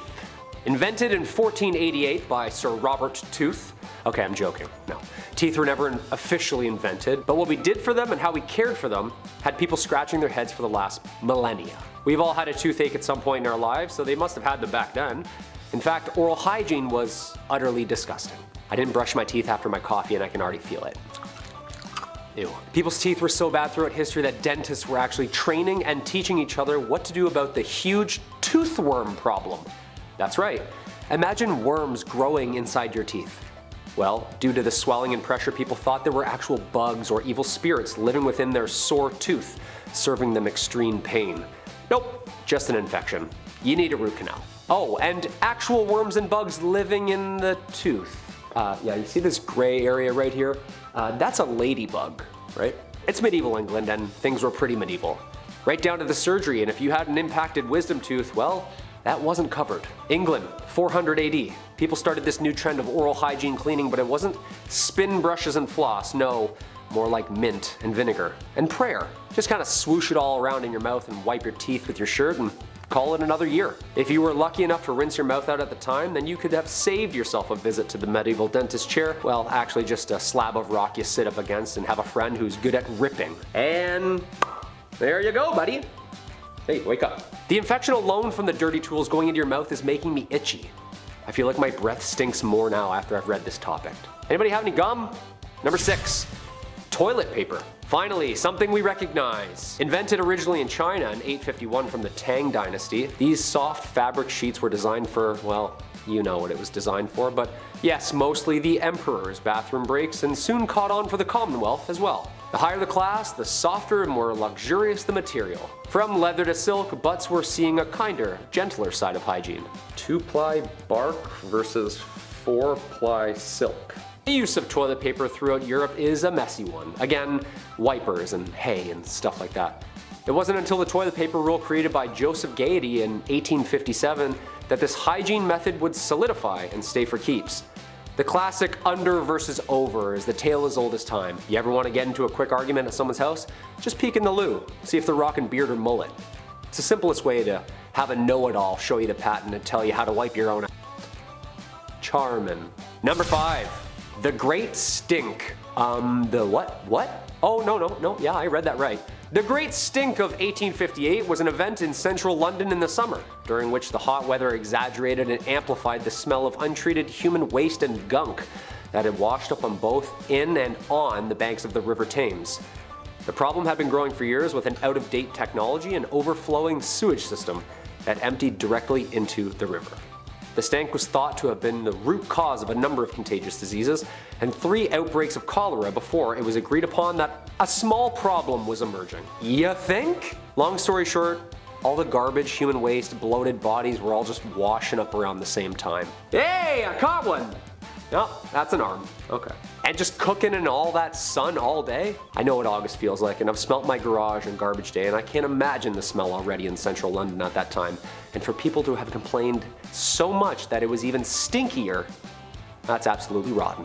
Number 4, nose gaze. I was just thinking, where are all these inventions and blueprints on how to stop the smell? If you can knit metal into a crop top, you can cover your mouth and nose, can't you? Well, close enough. Nosegays were invented. Basically just big nose plugs one would wear day to day to drown out the smell of absolute filth. Just plug it up and ignore it was their mentality. A makeshift wad of bunched up herbs and flowers shoved up your nose, blocking the nasal cavity from the stank that followed. Just see number 5. A potpourri for each nostril. Would this make things worse, ignoring the smell? Wouldn't that make it even harder to find out where it's coming from? Nope, just band-aid it. It's gonna disappear on its own. We're humans, we're designed to smell stuff for our own survival. The smell is like what lets us know not to go down there. Oh, no. Like, wouldn't everything just smell like roses at that point? These people were trying to avoid the stinky streets because that actually meant that's where the infection and disease was actually hanging out. The blind leading the blind.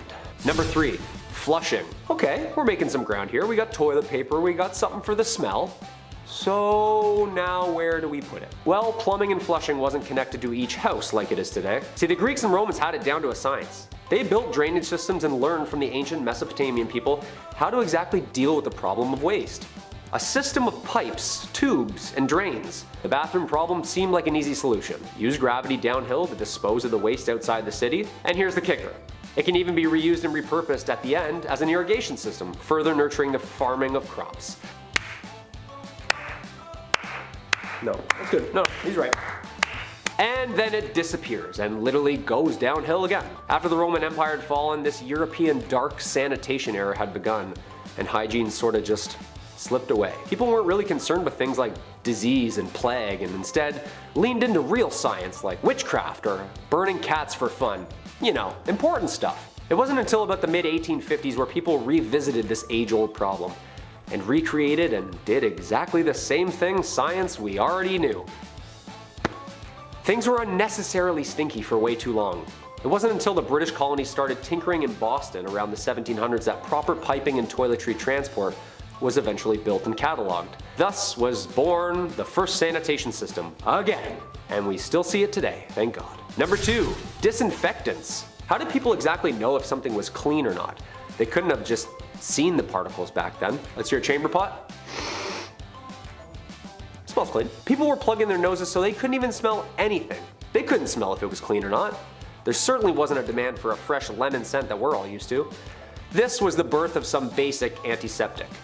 Chemists were mixing and matching chemicals, and a new form of cleaning agent was introduced in the 1890s by German chemist science Gustav Ruppenstrock, in hopes to rid the country of the overflowing cholera epidemic and seize the spread of germs and the disease. By mixing benzalkonium and hydrogen peroxide, you were left with a chemical compound that would destroy and clean infections on medical patients. Light bulb. Thus leaning towards the direction of an all-purpose surface cleaner, killing bacteria and ridding the area of harmful toxins. And drumroll please, Lysol was created. That's right, the same Lysol we use today. This was a push in the right way for humanity. An easy to use liquid cleaner that would aid disinfecting everything in its way. I've seen the bottle and the Wemyss labels. Must have been even stronger back then too. Hope no one spilled it on themselves in testing. Ooh, ouch, that is a class 1 chemical burn. You're just gonna wanna pee on that for 12 to 13 days. And number 1, soap. Finally, the end of all our ailments. Soap, the answer. Well, not really. See, it's been around since the Romans, because they literally did everything before us, and stop bragging, we get it. Made out of animal fats, ash, and mostly lye, these makeshift balls of soap were invented years ago. and then forgotten, and then invented again, and then forgotten again. Cleanliness was loose, remember, and it was almost uncool to believe in science, and it wasn't really until the mass production of this chemical detergent that it really stuck. Soap was predominantly sold, produced, and commercialized in the late 1800s. By this time, scientists were fiddling around with things like Lysol and more chemical compounds, sparking its way to the study of germs. A vital step towards large-scale soap production, and it actually started in 1791, when a French chemist Nicolas Leblanc patented a system for making soda ash from salt, at which point added with animal fat, and there you have it. The slippery bar we're all used to today. The discovery made soap making one of America's fastest growing industries in 1850, and it seemed from then on in it was only up. It's crazy to think that someone at this time, even after soap was invented, were still spit-shining surgical instruments to be clean. That's